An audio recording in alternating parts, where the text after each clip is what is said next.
Hello, this is Ashem. What if Naruto Uzumaki never became the Hokage? What if, instead, he became the Emperor of a revived Fire Nation? In this alternate Naruto story, Konoha is no longer an ordinary shinobi village. It is the Forbidden City, the heart of a powerful empire ruled by the Uzumaki clan. After the death of his father, 12-year-old Naruto is chosen by the ancestors to become the next emperor. 3 years later, the Imperial Harem selection begins. Among the candidates is Shikamaru Nara. He has no desire for power, no interest in court politics, and absolutely no ambition to become Empress. But fate has other plans. Shikamaru survives the brutal selection process and is eventually chosen as one of Naruto's consorts. Inside the Forbidden City, every rank matters. Every conversation can become a political move, and every favor from the Emperor can change the balance of the entire harem. While Sasuke, Hinata, Sakura, Ino, Choji, Shino, and the others compete for Naruto's attention, Shikamaru chooses a different path. Instead of chasing power, he simply tells the Emperor the truth about what he wants. And that honesty changes everything, because Naruto begins to see Shikamaru differently from everyone else. Can the lazy genius survive the dangerous world of the Imperial Court? And what happens when the Emperor himself starts to take an interest in the one person who never wanted the throne? Interesting? Well then, sit back, relax, and enjoy listening. Chapter 1, Summary. In this alternate universe, fanfiction of the Naruto universe, the story unfolds with Naruto Uzumaki not as the Hokage of Konoha, but as the Emperor of the revived Fire Nation where the Forbidden City is Konoha. This new role gives Naruto vast political power, overseeing a complex imperial court and an elaborate harem system, which is central to the story's intrigue. The plot focuses on Naruto's rise to power, his relationship with Shikamaru Nara, and the political and emotional struggles within the Imperial Harem. Unlike canon, Shikamaru becomes Naruto's Empress, a powerful role that involves overseeing the harem and bearing Naruto's children. As Shikamaru navigates his new position, he must balance his sharp intellect, his personal feelings, and the growing responsibility of becoming the mother of Naruto's heirs. The harem consists of various familiar characters, each assigned ranks, with Shikamaru at the top as Empress, followed by Ino Yamanaka, Choji Akamichi, Hinata Hyuga, Shino Aburame, and others. Throughout the story, political machinations, courtly duties, and interpersonal struggles within the harem create layers of conflict and tension. Shikamaru faces challenges of pregnancy, a difficult birth, and the burden of maintaining harmony within the harem while securing his place as Empress. This fanfiction explores power dynamics, complex relationships, and the emotional weight of a political marriage, blending elements of historical royal court structures and Naruto's world of shinobi. At its heart, the story is about loyalty, ambition, and the sacrifices made for the sake of duty and power, all while showcasing darker, more mature themes than in the original Naruto series. Chapter 2, Info Note. Konoha but as the Forbidden City of Konoha within the Fire Nation. Royal Family, Uzumaki Clan, Emperor of the Nine Tails is the title. Clans are the noble families that help advise and run the government with the Emperor who has the final say in everything. All the clans live in the Fire Nation, just not in Konoha. All clans besides Kiba's, whose older sister is already that, or Sasuke, as his older brother is already that, have another older child who will be the heir to the clan and sires. Everyone has the same gender, but everyone also has a second gender of either sire, those who impregnate, or bearers, those who get pregnant. Not sure how female sires impregnate or male bearer get pregnant, they do. The first gender is their pronouns and body type, such as having a penis or not. Sires, no matter the first gender, have male titles such as Lord, Emperor, Father, Son, etc. Bearers, no matter the first gender, have female titles such as Lady, Empress, Mother, Daughter, etc. Konoha 12 change Sai in for Naruto or all bearers. Sakura, Rock Lee, Tenten, and Sire from wealthy families. Naruto is a sire and the Emperor. Chapter 3, Emperor is dead, long live the Emperor. This fanfiction is based on characters and settings from Naruto, which is owned by Masashi Kishimoto, Shueisha, Viz Media, and Studio Pierrot. I do not claim ownership of the original Naruto story, characters, or universe. This work is purely fan-made for entertainment purposes, and no profit is being made from its creation. All original plot elements, storylines, and character interpretations are my own. Please support the official release. The grand halls of the Forbidden City were draped in black silk, the banners fluttering gently in the wind. The scent of incense and chrysanthemums, the traditional flowers of mourning, clung to every corner, wrapping the palace in a shroud of somber stillness. Inside the heart of the palace, the court was gathered, their heads bowed in silent tribute to the fallen emperor. Kushina Uzumaki, the father of the empire, had passed away. Naruto stood amongst his siblings, the youngest of Kushina's remaining sire children at only 12. The weight of his father's death pressed down on him like an iron cloak, cold and unforgiving. Beside him, his brothers and sisters, both bearers and sires, stood in a line of reverent silence. They, too, were waiting for what was to come. In the center of the room, Kushina's lifeless form rested on a raised platform, her red hair spilling over the edge like rivers of fire frozen in time. To the world, she had been a strong and fearsome emperor. To Naruto, she had been his father, a towering presence whose love had been fierce but distant. Even now, it felt strange to think of her as gone. Naruto, a gentle voice broke through his thoughts. He turned and saw Minato, his mother, standing beside him. Minato's face was a mask of serenity, but Naruto knew better. His mother's heart was breaking, just like his. Minato, now Empress Dowager, had always been the gentle force in Naruto's life, the soft warmth against Kushina's sharp edges. His presence here, draped in mourning robes, made the loss feel even more unbearable. Behind Minato stood the other bearers from Kushina's harem, Naruto's many mothers. Each bore the same expression of solemnity, their grief held tightly beneath layers of duty. Naruto glanced at them, Mother Hitomi, Mother Izumi, and Mother Rina. They were all here, united in sorrow for the loss of their shared sire. But this moment wasn't just about grieving. A new emperor had to be chosen. As the youngest sire child, Naruto knew his name would be called for the ritual, but he wasn't the only one. The fate of the empire rested on which of Kushina's sire children would inherit the throne.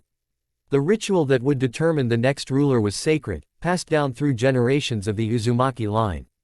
Only the spirits of their ancestors could choose the rightful heir, and now it was time for them to speak. Minato touched his shoulder lightly. "It's time, Naruto," he said softly. "Your father would be proud." Naruto's heart pounded in his chest as he followed Minato toward the center of the chamber, where the altar had been prepared. His siblings followed in a line behind him, each sire child silently stepping forward, their faces unreadable masks of stoicism. The bearer children, though not part of the selection, stood nearby, watching with careful eyes.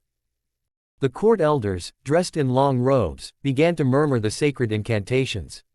Their voices rose and fell, the sound reverberating through the chamber like a low, steady hum. Naruto felt the weight of tradition settle heavily on his shoulders. The empire was vast, its history deep and powerful, and now he was a part of it in ways he had never truly understood. The lead elder, an old man with a face lined by centuries of service, stepped forward with the ritual scrolls in hand. He began to read the ancient words, invoking the spirits of the Uzumaki ancestors to guide them in choosing the next ruler. "By the blood of the Uzumaki, by the spirits who guard us, we call upon the ancestors to choose the next emperor," the elder intoned. "From the sire children of Kushina, the father of our great empire, let the true heir be revealed." Naruto knelt before the altar, his breath caught in his throat. His siblings did the same, each of them bowing their heads in reverence. The air around them seemed to grow thick with anticipation. The incense burned heavier now, curling through the room in tendrils of smoke that wrapped around the sire children like spectral fingers. The elder moved forward with the ceremonial torch, lighting a brazier that had been placed at the center of the room. The flames rose high, flickering in gold and red. As the fire crackled, the elder turned to face the altar once more. "Ancestors, we call to you. Choose the child of Kushina Uzumaki who will guide us into the future." Naruto's heart pounded. The flames roared, the ritual nearing its climax. Suddenly, the fire flared, a bright, searing light that filled the chamber. For a moment, Naruto could see nothing, his vision overwhelmed by the brilliance of the flames. Then, as quickly as it had come, the light dimmed, and silence fell over the room. The elder stepped forward once more, holding a small, intricately carved bowl filled with ash. Slowly, he approached each sire child, whispering the words of the ritual as he held the bowl above their heads. When he reached Naruto, he paused, his eyes locking with the young sires. Naruto swallowed, his body tensing with anticipation. This was it, the moment of truth. The elder raised the bowl over Naruto's head and then tipped it slightly. The ashes fell like soft snow, dusting his hair and shoulders. For a heartbeat, nothing happened. Then, warmth blossomed in Naruto's chest. It was faint at first, like the first rays of sunlight breaking through a cloudy sky. But soon, the warmth grew, spreading through his body, filling him with a sense of power, of purpose. The fire at the center of the room flared once more, bright and fierce. The court gasped, their eyes turning toward Naruto. The spirits have spoken, the elder declared, his voice resonating through the chamber. Naruto Uzumaki, you are chosen. You are the emperor. Naruto felt a rush of emotions, relief, fear, pride, and uncertainty, all crashing over him at once. He glanced at his siblings, their expressions a mixture of acceptance and disappointment, though none dared to speak out against the will of the ancestors. Minato stepped forward, his face radiant despite the tears glistening in his eyes. He placed a hand on Naruto's shoulder, steady and firm. Your reign begins now, my son, Minato said, his voice a mixture of pride and sorrow. Naruto took a deep breath and nodded, his heart pounding in his chest. He was the emperor now. The weight of the empire was on his shoulders, and there was no turning back. Chapter 4, The Selections Begin. This fanfiction is based on characters and settings from Naruto, which is owned by Masashi Kishimoto, Shueisha, Viz Media, and Studio Pierrot. I do not claim ownership of the original Naruto story, characters, or universe. This work is purely fan-made for entertainment purposes, and no profit is being made from its creation. All original plot elements, storylines, and character interpretations are my own. Please support the official release. Shikamaru's POV, first person. 3 years later. I stared at my reflection in the mirror, adjusting the formal robe for what felt like the 10th time. The dark green and black Nara colors looked more ceremonial than practical, but then again, nothing about this situation felt practical. My personal servant, a quiet and efficient man named Renji, hovered nearby, making sure every fold and crease of the fabric was perfectly in place. Renji had been with me since I was a child, and though he rarely spoke unless necessary, his presence had always been steady. Today, however, even he couldn't hide the tension in the air. It'll be fine, young mistress, Renji said, straightening the hem of my robe one last time. His hands were skilled, his movements precise. You just need to go through the selection. Your father and brother have prepared you well. Prepared me for what? I muttered, running a hand through my hair. To sit in a room full of strangers and hope I don't say the wrong thing. Yeah, sounds like a great plan. Renji didn't respond. He didn't need to. We both knew this was happening whether I liked it or not. I had been dreading this day for weeks. Ever since my father and older brother, Shikamaru, had made the decision that I would take part in the selection for the Emperor's harem.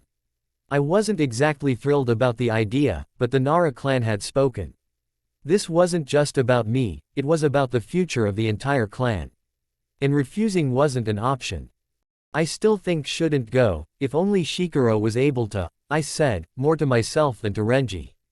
But of course, Shikamaru was the sire heir of the Nara clan, too busy managing the family's affairs and marrying within the clan to secure alliances. Which left me, the bearer, to deal with the harem business. Your brother's duties lie elsewhere, Renji reminded me, his voice calm. This is your role, Shikamaru. I sighed, feeling the weight of responsibility settling on my shoulders. Yeah, I know. Outside, my father was waiting. The carriage was ready to take us to the entrance of the Forbidden City. Renji handed me a final piece of jewelry, a simple silver clasp to hold my robe in place, before stepping back, bowing his head slightly. Are you ready, young mistress? He asked. Not really, I replied, though I knew that didn't matter. The moment I stepped out of the carriage, I felt the weight of the Nara clan's expectations pressing down on me. My father, Shikaku, stood beside me, hands folded behind his back, his expression unreadable. Behind him was Shikamaru, silent as ever, though I knew he was here more to ensure the family's presence was noted than to offer any real support. The entrance to the selection housing loomed ahead of us, massive stone gates guarded by a contingent of palace soldiers. Behind those gates was the world I'd be stepping into for the foreseeable future. A world that none of us had ever seen up close. The Forbidden City, and inside it, the Emperor's inner sanctum. "You understand what's at stake," Shikaku said, his voice low but firm. "This isn't just about you, Shikamaru. It's about the clan." "Yeah, I get it," I muttered, adjusting my robes for what felt like the 100th time. Beside me, Renji silently stood, his own gaze fixed ahead, ready to follow me inside once I stepped through the gates. "This is your chance to secure the clan's future," Shikaku continued. "The harem may not be involved in politics directly, but your standing with the Emperor will affect how the Nara are seen. Don't forget that." I sighed. There it was again, the harem. The place where I was supposed to be one of many, competing for the favor of the Emperor. A man I had never met. None of us had. Naruto Uzumaki, the one who became Emperor 3 years ago, when his sire, Kushina Uzumaki, died. Since then, he had been working on keep the nation safe and getting his bearer siblings married off for alliances with the of his mother the Dowager Empress, Minato Namikaze. I turned back to look at the gates, trying to imagine what it would be like inside. Servants, courtiers, and guards running the day-to-day operations of the city, all under the watchful eye of Empress Dowager. The bearers in the harem didn't deal with politics or running the nation, that was Naruto's and Sire family members of clan's job. But they ran their households and helped manage the Forbidden City, ensuring everything ran smoothly. And somehow, I was supposed to become part of that world. "I still wish Shikamaru could have done this," I said quietly, knowing full well what the response would be. "Shikamaru has his duties," Shikaku replied, his tone brokering no argument. "Your path lies here." I gave up. There was no point in trying to arguing as the only other member of the Nara clan that is a bearer and father's child is too young. "Renji," I called, glancing at him. "Let's go." Renji bowed slightly, falling into step beside me as we approached the gates. My father and brother stood back, watching as I walked toward the next phase of my life. Once we stepped inside, the doors closed behind us with a loud thunk. I felt a knot form in my stomach. The inside of the selection housing was every bit as grand as I had imagined. Polished floors, ornate tapestries, and servants moving swiftly between rooms like shadows. Renji, ever alert, stood close by, ensuring I had everything I needed. He wasn't the only servant here. Every candidate for the harem had their own personal servant, all of whom were already attending to their masters. I glanced around, noting the familiar faces. Ino, adjusting her bright purple and pink robes, with her servant, Mizu, carefully fixing her hair. Hinata was nearby, nervously smoothing down the front of her clothes as her own servant. A small woman named Hana quietly handed her a comb. Neji stood off to the side, calm and composed, with his servant keeping a respectful distance. "Great," I muttered under my breath. "It's like a reunion." "Should I fetch something for you, young mistress?" Renji asked, sensing my unease. "No," I said, waving him off. "I'm fine." I wasn't fine, though. Not really. This entire situation felt off. We were all here for the same reason, to see if we'd be chosen to join the Emperor's harem. But the thought of actually being picked, of being bound to a man I had never even spoken to, it didn't sit right with me. I found a quiet corner, leaning back against the cool stone wall. Renji stood nearby, respectful as always, but I could tell he was keeping an eye on me. He knew I wasn't happy about this. But there was nothing either of us could do. The decision had already been made. I sighed, closing my eyes for a moment. All I had to do was survive the selections. Get through this, and then. Well, I wasn't sure what would happen next. But I wasn't planning on getting too comfortable here. Still, a nagging thought tugged at the back of my mind. What if I am chosen? Chapter 5, The First Selection. This fanfiction is based on characters and settings from Naruto, which is owned by Masashi Kishimoto, Shueisha, Viz Media, and Studio Pierrot. I do not claim ownership of the original Naruto story, characters, or universe. This work is purely fan-made for entertainment purposes, and no profit is being made from its creation. All original plot elements, storylines, and character interpretations are my own. Please support the official release. Chapter 6, The Second Selection. This fanfiction is based on characters and settings from Naruto, which is owned by Masashi Kishimoto, Shueisha, Viz Media, and Studio Pierrot. I do not claim ownership of the original Naruto story, characters, or universe. This work is purely fan-made for entertainment purposes, and no profit is being made from its creation.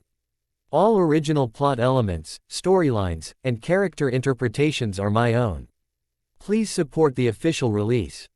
Shikamaru's POV, first person. The second phase of the selections had arrived. Today's task was to evaluate our grace and social skills, how well we presented ourselves and interacted with others. This crucial part of the process would be observed by Minato Namikaze, the Empress Dowager, along with the high-ranking members of Kushina's old harem. The grand hall where the selection took place was even more opulent than the previous day. Tapestries and gilded decorations adorned the walls, and the polished floor seemed to stretch endlessly before us. A sense of anticipation hung in the air as we prepared to showcase our social skills. Renji adjusted my attire one last time. Remember, young mistress, this is about how you carry yourself and interact with others. Stay composed and gracious. I nodded, though my nerves were taut. I'll do my best. We were gathered in the hall, and I couldn't help but feel the weight of the occasion. Minato Namikaze, along with the former members of Kushina's harem, now dowagers, sat in judgment. They had transitioned from being part of Kushina's harem to advisors and matchmakers, helping Minato with arranging marriages for Kushina's other children. Their presence added an extra layer of formality and expectation to the day's proceedings. Only the candidates were allowed inside the hall. The servants had to wait outside, either comforting or offering advice to their masters before they entered and comforting or congratulating them upon their return. The separation from our servants is a stark reminder of the intense scrutiny we were under. As I waited to be called, Renji offered a few final words of encouragement. Remember to engage with everyone gracefully. No matter the outcome, you've done your best. I nodded, feeling a mixture of apprehension and determination. Thanks, Renji. The process began with us being introduced to Minato and the dowagers. They observed us with sharp, assessing eyes as we mingled with members of the court. The focus was on how well we engaged in conversation, how we carried ourselves, and how we navigated social interactions. I watched my fellow candidates as they interacted with the court members. Sakura was lively and animated, engaging in cheerful conversation with a courtier. Neji, on the other hand, maintained a reserved but dignified demeanor, exchanging polite words and listening attentively. When it was my turn, I approached various members of the court, making small talk and discussing various topics with a blend of politeness and genuine interest. The dowagers and Minato observed every detail, from our demeanor to our handling of social situations.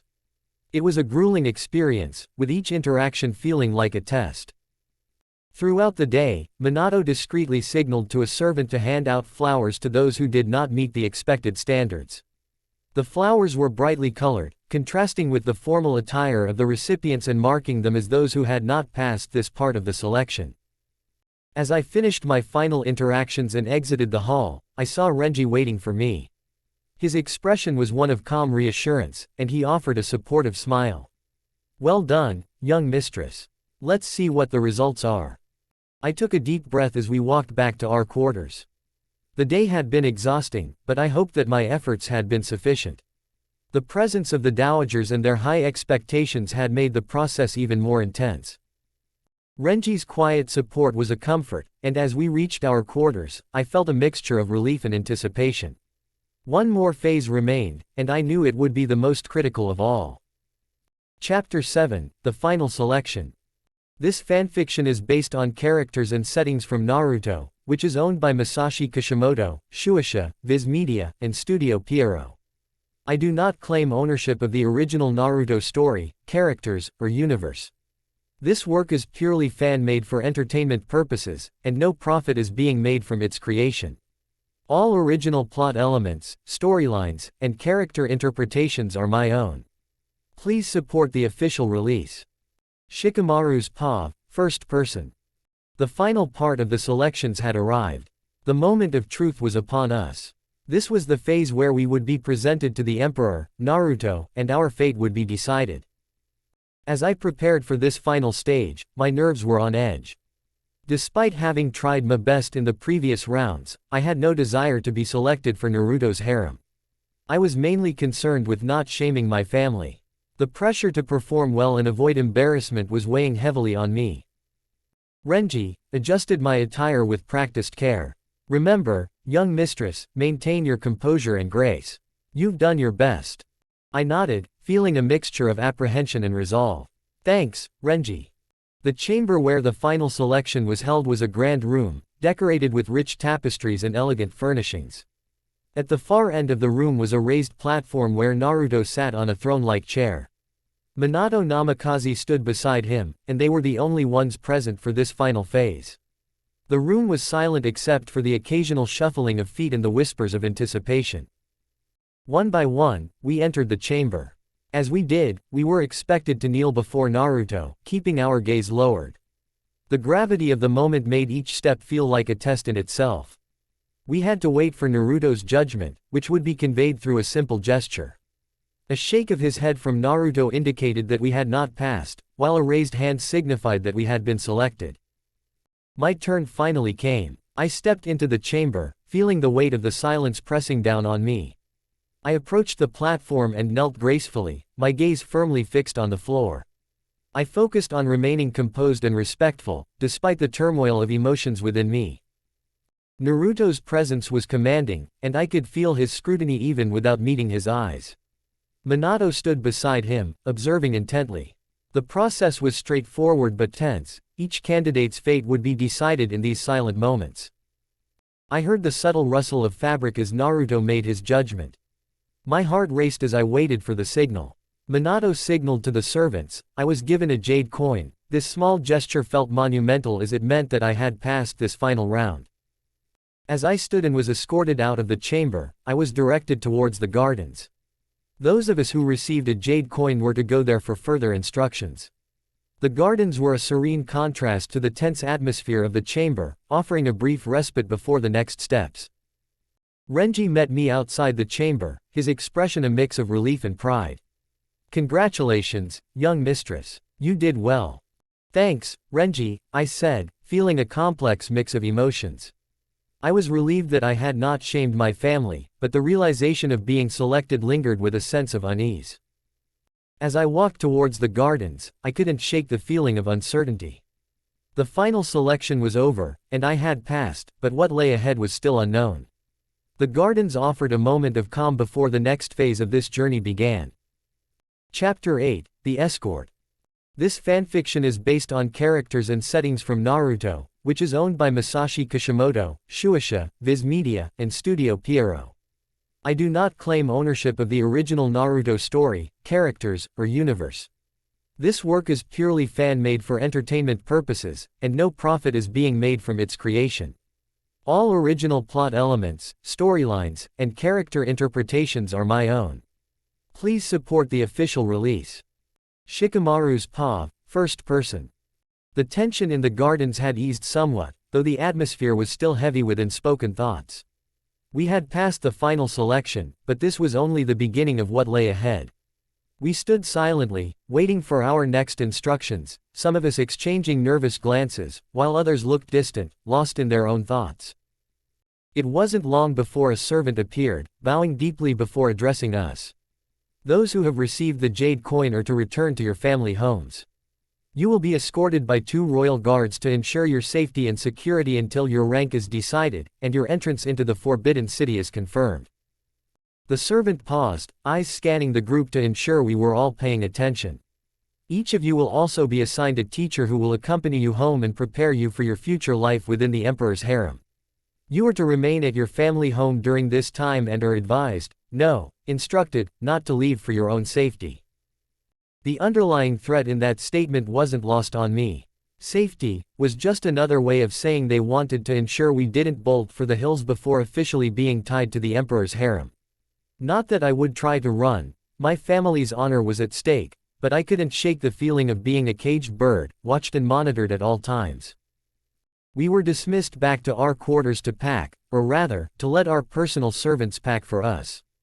Renji had already begun as soon as we returned to my room, his hands moving efficiently through the task, folding the few personal items I had brought with me. "You're quiet, young mistress," Renji said, glancing up at me. "You did well today."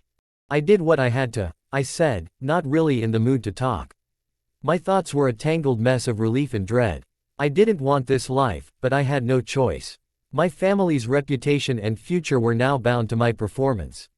Renji didn't push further, just gave me one of his understanding nods before returning to the packing. When he finished, I heard the faint knock at the door that signaled my escort had arrived. I stood, feeling the weight of what was to come pressing down on me. "Let's go." Renji opened the door, and I was greeted by a man with a gentle expression and warm eyes. He looked nothing like the stern, imposing instructors I had imagined. He wore the insignia of a palace tutor, but there was a kindness in his demeanor that caught me off guard. "Shikamaru Nara, I'm Iruka Yumino," he said, bowing slightly. "I'll be your teacher and guide for this transition into your new life." I nodded. "Pleasure to meet you." Behind Iruka were two royal guards, standing at attention, their presence a reminder that I wasn't just being escorted for protection. They were here to ensure I followed the rules. As much as this all felt like a cage, I knew there was no way out. Renji carried my small bag as we made our way outside, where a personal carriage awaited. Iruka followed close behind, along with the two guards who flanked me like silent shadows. I stepped into the carriage, and Renji handed over the luggage to a servant before taking his place beside the driver, outside the carriage. Iruka settled into the seat opposite me. The ride was silent at first, the gentle creak of the carriage and the muffled sound of hooves against the cobblestone streets the only noise. I leaned back, gazing out the window, watching the city pass by. The familiar sights of Konoha felt strange now, as though I were seeing them for the last time through a different lens. Iruka broke the silence after a few minutes. "I know this isn't easy for you, Shikamaru. None of this is." His voice was calm, but there was a weight to it. "But the life you're entering is one of great responsibility, not just to your family, but to the Emperor himself." I sighed, turning my gaze away from the window. I'm not sure if I'm more worried about disappointing my family or getting lost in the politics of the palace. Iruka smiled softly. "Both are valid concerns. But I'm here to help you navigate that, to teach you what you need to know. You're a Nara, you have a sharp mind, and that will serve you well in the Forbidden City." I wasn't sure whether to take that as a compliment or a reminder of the expectations placed on me. "And what happens if I don't want any of this?" Iruka's expression grew more serious. "I understand. But refusing isn't an option. The choice was made when you were selected. Now, it's about how you handle what comes next." The carriage ride continued in silence after that, leaving me with my thoughts. When we finally arrived at the Nara compound, I felt a sense of relief wash over me. Being home, even under these circumstances, was a comfort. The familiar surroundings, the calm serenity of the clan's estate, it was a brief reprieve from the looming reality of what was to come. Chapter 9, Homecoming. This fanfiction is based on characters and settings from Naruto, which is owned by Masashi Kishimoto, Shueisha, Viz Media, and Studio Pierrot. I do not claim ownership of the original Naruto story, characters, or universe. This work is purely fan-made for entertainment purposes, and no profit is being made from its creation. All original plot elements, storylines, and character interpretations are my own. Please support the official release. Chapter 10, Preparing for the Forbidden City. This fanfiction is based on characters and settings from Naruto, which is owned by Masashi Kishimoto, Shueisha, Viz Media, and Studio Pierrot. I do not claim ownership of the original Naruto story, characters, or universe. This work is purely fan-made for entertainment purposes, and no profit is being made from its creation. All original plot elements, storylines, and character interpretations are my own. Please support the official release. Chapter 11, The Announcement. This fanfiction is based on characters and settings from Naruto, which is owned by Masashi Kishimoto, Shueisha, Viz Media, and Studio Pierrot. I do not claim ownership of the original Naruto story, characters, or universe. This work is purely fan-made for entertainment purposes, and no profit is being made from its creation. All original plot elements, storylines, and character interpretations are my own. Please support the official release. Shikamaru's POV, first person. It had been 4 days since Iruka's last lesson, and today was the day we had all been waiting for. A messenger from the Forbidden City had arrived at the Nara clan compound, bringing news of my rank and the date of my entrance into the Emperor's harem. The atmosphere in the compound was tense as we gathered in the main hall. My family knelt beside me, my father, Shikaku, at the front, with my mother, Yoshino, and my other mother, Seiko, positioned respectfully behind him. My older brother, Shikaro, stood tall next to me, while my younger sisters, too young to fully grasp the magnitude of the moment, were quietly seated in the back. The air was thick with anticipation, and I could feel my heart pounding in my chest. The messenger, dressed in the unmistakable garments of the imperial court, stepped forward with an air of authority. His voice, clear and commanding, echoed in the hall. I bring word from the Forbidden City. Shikamaru Nara, you have been bestowed the rank of consort by the Emperor, and in 2 weeks' time, you shall enter the Forbidden City to serve His Majesty. My breath hitched. Consort. It was a higher rank than I had anticipated, a prestigious position within the harem. My family's heads remained bowed, but I could sense the ripple of approval among them. The messenger continued as servants entered, bearing gifts that had been sent from the Emperor to commemorate my new rank. Among the gifts was an exquisite pair of jade bracelets. The moment I laid eyes on them, something stirred in me. They were stunning, delicate, yet strong, with the rich green hue that reminded me of the forests surrounding our clan's compound. I was captivated by their beauty and instantly fell in love with them. These bracelets, a symbol of my new status, would serve as a constant reminder of my place in the Emperor's world. Once the formalities were over, the messenger bowed to my father, then to me, before leaving the hall. The silence that followed was thick, almost oppressive, until my father broke it. "Congratulations, Your Highness," Shikaku said, his voice steady but carrying a note of pride. "Your Highness." Hearing the title from my father's lips made the situation feel more real. My family, too, followed suit, addressing me as, Your Highness, from that moment on. It felt strange, as though my place within my own home had shifted. Shikaro, my older brother, clapped me on the back, a rare smile crossing his usually serious face. "This is good for the Nara clan," he said, his tone approving. "With this rank, you have the opportunity to elevate our standing even more."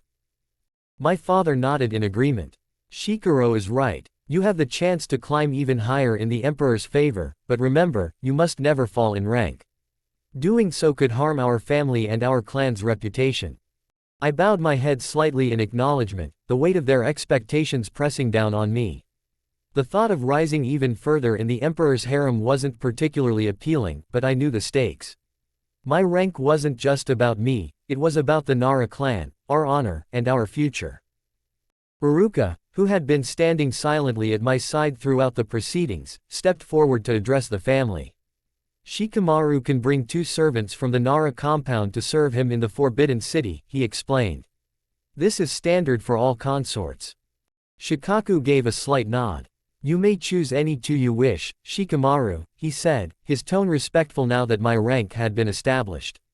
"Consider your choices carefully." As the formalities concluded and the hall began to clear, I felt a sense of relief, but also a growing sense of dread. The gifts, the title, the privileges, it all solidified the reality that in 2 weeks, I would be entering the Forbidden City. There would be no turning back. Later that night, as I sat in my room contemplating the jade bracelets that now adorned my wrists, a soft knock interrupted my thoughts. The door slid open to reveal my birth mother, Yoshino. She entered with the grace and authority that had always commanded respect, her gaze sharp as she approached me. "Shikamaru," she began, sitting down beside me, "you know the importance of your new role. As a consort, you have a unique opportunity. You must position yourself wisely in the harem, for this is not just about you, it is about the future of our clan." Her eyes bore into mine, and I could feel the weight of her expectations pressing down on me once more. Your older brother will one day lead the Nara clan, but if you can rise in the Emperor's favor, you can help ensure that our family remains in power, that our future is secure. I nodded, though her words sat heavily on my shoulders. I knew she was right. This wasn't just about me, it never had been. After bidding me a good night, she left the room. Moments later, another knock came. This time, it was Seiko, my father's second wife, who entered. She gave me a gentle smile, her demeanor softer than Yoshino's, as she sat down beside me. Shikamaru, she began, her tone kind but serious, there is something I want you to understand.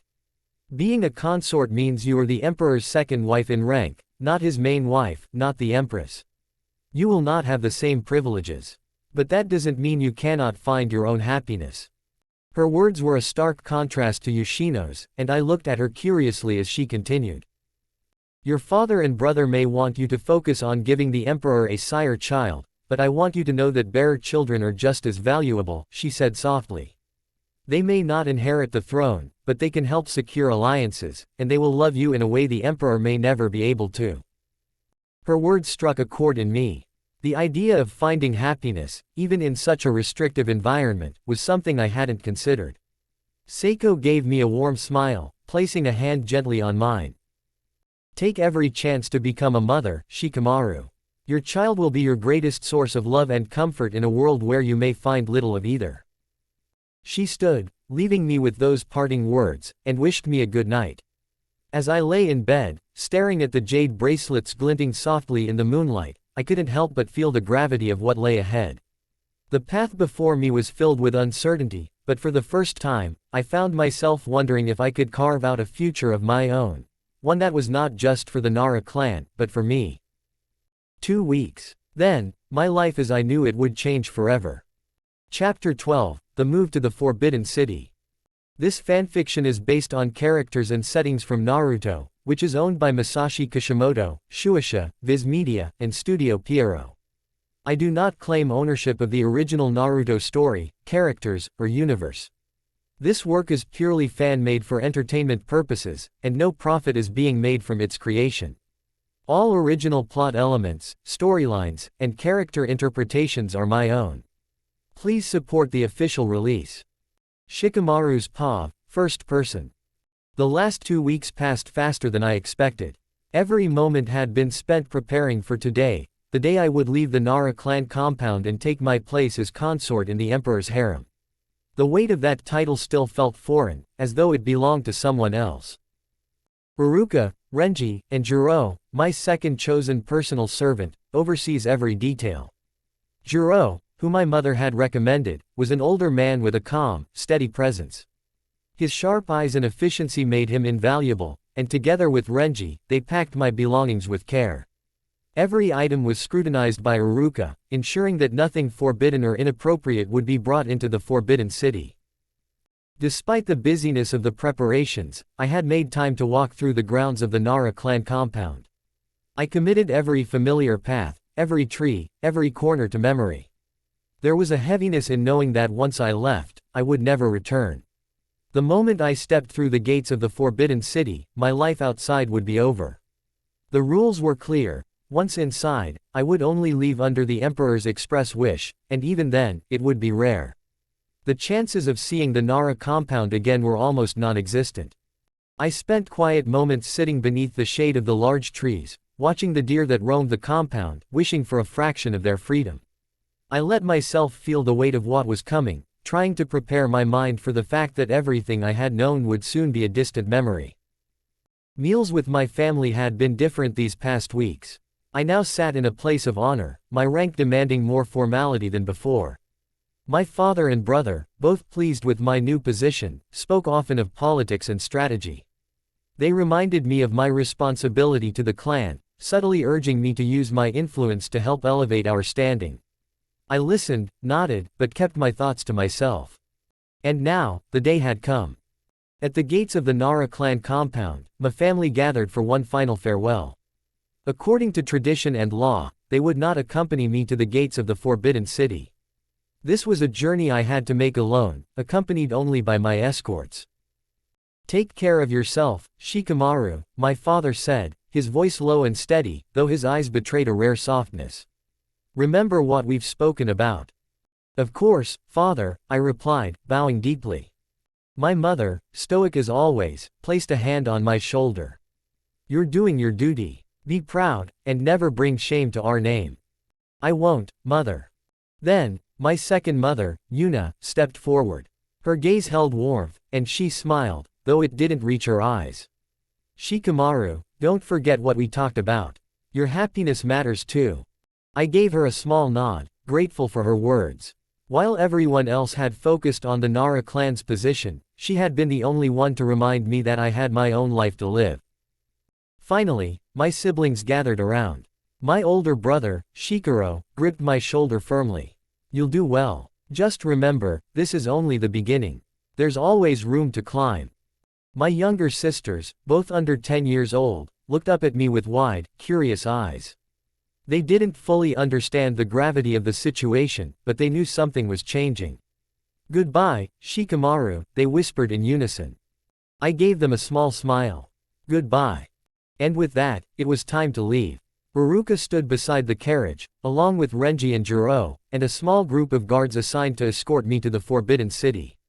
I turned to face the gates, taking one last look at the compound I had always known as home. The trees swayed gently in the wind, and the deer grazed quietly in the distance. I sighed, knowing it would be the last time I ever saw this place. As I stepped into the carriage, I settled into the soft cushions, feeling the weight of my new reality pressing down on me. The journey to the Forbidden City was quiet, save for the sound of hooves on the dirt road. Uruka sat across from me, offering silent support. Renji and Jiro rode in the next carriage, overseeing my belongings. The gates of the Forbidden City loomed ahead, grand and imposing. My heart quickened. Once I crossed through them, my old life would be gone, and a new one would begin, one where the rules and expectations were far different from anything I had known. As we arrived, I stepped out of the carriage, taking a moment to look back at the world beyond the gates. It felt like a line being drawn between my past and my future, and I knew, deep down, that crossing this threshold meant leaving behind more than just my home. It meant leaving behind a part of myself. The outside world, the Nara compound, the life I had lived until now, none of it would exist for me anymore. The gates opened with a heavy creak, and I was escorted inside. Servants from the Forbidden City rushed forward, gathering my belongings to carry them to the palace that would be my new residence, Tenshikyu, or the Palace of Heavenly Rest. It was where I would live, and where I would entertain other members of the harem or the emperor himself. As consort, I would be the mistress of the palace, with a set of rooms that were exclusively mine. The servants lined up to greet me, bowing low as they swore their loyalty to me. "We will serve you well, Your Highness," they said in unison. The title felt strange on their lips, but I knew I would have to get used to it. Once inside the palace, I was led to my private chambers, elegant and spacious, far more luxurious than anything I had ever lived in before. The main room was where I would entertain, with rich tapestries hanging from the walls and cushions laid out in intricate patterns on the floor. Uruka stood beside me, his eyes scanning the room before turning to face me. "This is where I leave you, Shikamaru," he said, his tone formal but filled with warmth. "My duty to you is done, but I wish you all the luck in the world. You'll need it." I gave him a small smile, feeling a sense of loss at his departure. He had been a steady presence through this process, and now, I was truly on my own. "Thank you, Uruka, for everything." He bowed deeply before stepping back. "Goodbye, Your Highness." With that, he left, and I watched him go until he disappeared from sight. Renji and Jiro stayed with me, helping me settle into my new surroundings. The next few days would be taxing, filled with introductions and formalities, but for now, I allowed myself a moment of quiet. I ran my fingers over the jade bracelets I had received from the Emperor, their cool surface calming my nerves. The Forbidden City would be my home now, and whatever awaited me here, I would face it head-on. There was no turning back. Chapter 13, The Presentation. This fanfiction is based on characters and settings from Naruto, which is owned by Masashi Kishimoto, Shueisha, Viz Media, and Studio Pierrot.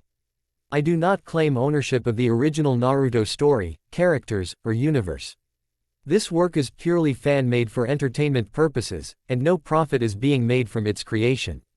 All original plot elements, storylines, and character interpretations are my own. Please support the official release. Shikamaru's POV in first person. The day had finally come. It had been 2 days since I arrived at Gear's Retreat, my new home in the Forbidden City, and now it was time to be officially presented as part of the Emperor's harem. The weight of what that meant still hadn't fully settled in, but with each step, it became more real. I adjusted the blue tassel hanging from my robes. The blue symbolized my rank as a consort, and while it wasn't the highest rank, it was far from the lowest. The tassel was a small but significant token, a clear indicator of where I stood in this new world. Each of us in the harem wore a tassel, the colors carefully chosen to reflect our rank: purple for noble consorts, green for noble concubines, black for concubines, and so on. It was a reminder that here, in the Forbidden City, hierarchy was everything. My robes were the deep greens and browns of the Nara clan, their earth-toned simplicity a stark contrast to the vibrant, more opulent garments of some of the others. Ino's robes gleamed with the soft pastels of her Yamanaka heritage, while Choji's Akamichi reds practically radiated warmth. Sasuke, with the proud fan symbol of the Uchiha clan embroidered across his back, looked every bit the noble he was. Even Sai, now adopted into the Namikaze clan, wore robes of deep blue and gold, reminding everyone of his prestigious ties to Minato Namikaze, the Dowager Empress. But it wasn't just our robes that mattered, it was what they represented. Each of us had been chosen for reasons far beyond our looks or birthright. Each of us had a role to play in this complex dance of power.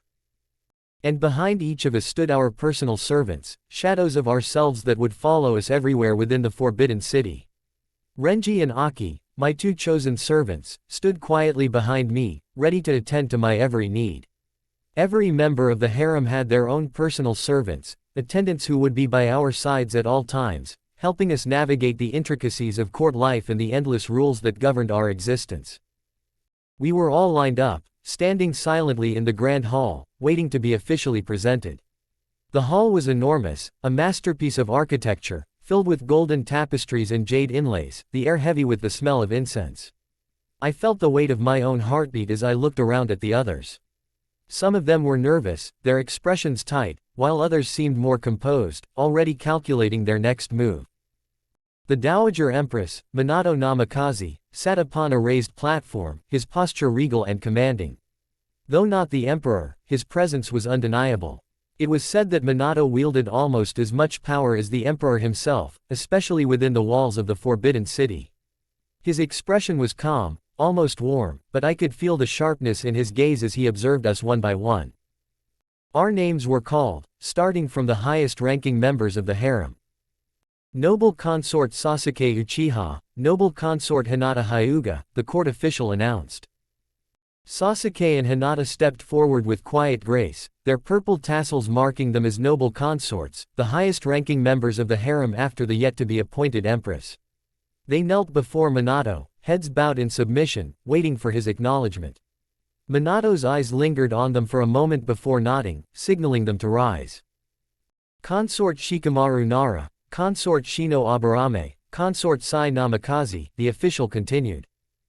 It was my turn. I took a deep breath, stepping forward alongside Shino and Sai. The room seemed to quiet as we knelt before Minato. I could feel his gaze sweep over me, lingering just long enough to remind me that I was being judged, weighed. What he saw, I couldn't tell, but after a moment, he gave the same nod of approval, and we stood, taking our places once more. The others followed, Ino, Choji, and Kiba, with their green tassels as noble concubines, and Neji, Tenten, and Rock Lee with their black tassels as concubines. Last came Sakura, her pink tassel identifying her as a noble lady, the lowest ranked among us but still part of the harem. When the presentations were done, Minato spoke. His voice, though soft, carried the weight of authority. You have all been chosen to serve the emperor, and by extension, the empire. Your ranks may differ, but each of you carries a great responsibility. His gaze swept across the room, resting on each of us before continuing. The emperor has not chosen an empress. He will take time, 1 full year, to meet each of you, to see who among you is worthy of that title. Until then, do not forget your duties. A murmur of surprise rippled through the room. 1 year. A whole year to decide who would be empress. It wasn't unheard of, but it was rare. Usually, the title of empress was granted quickly, within months.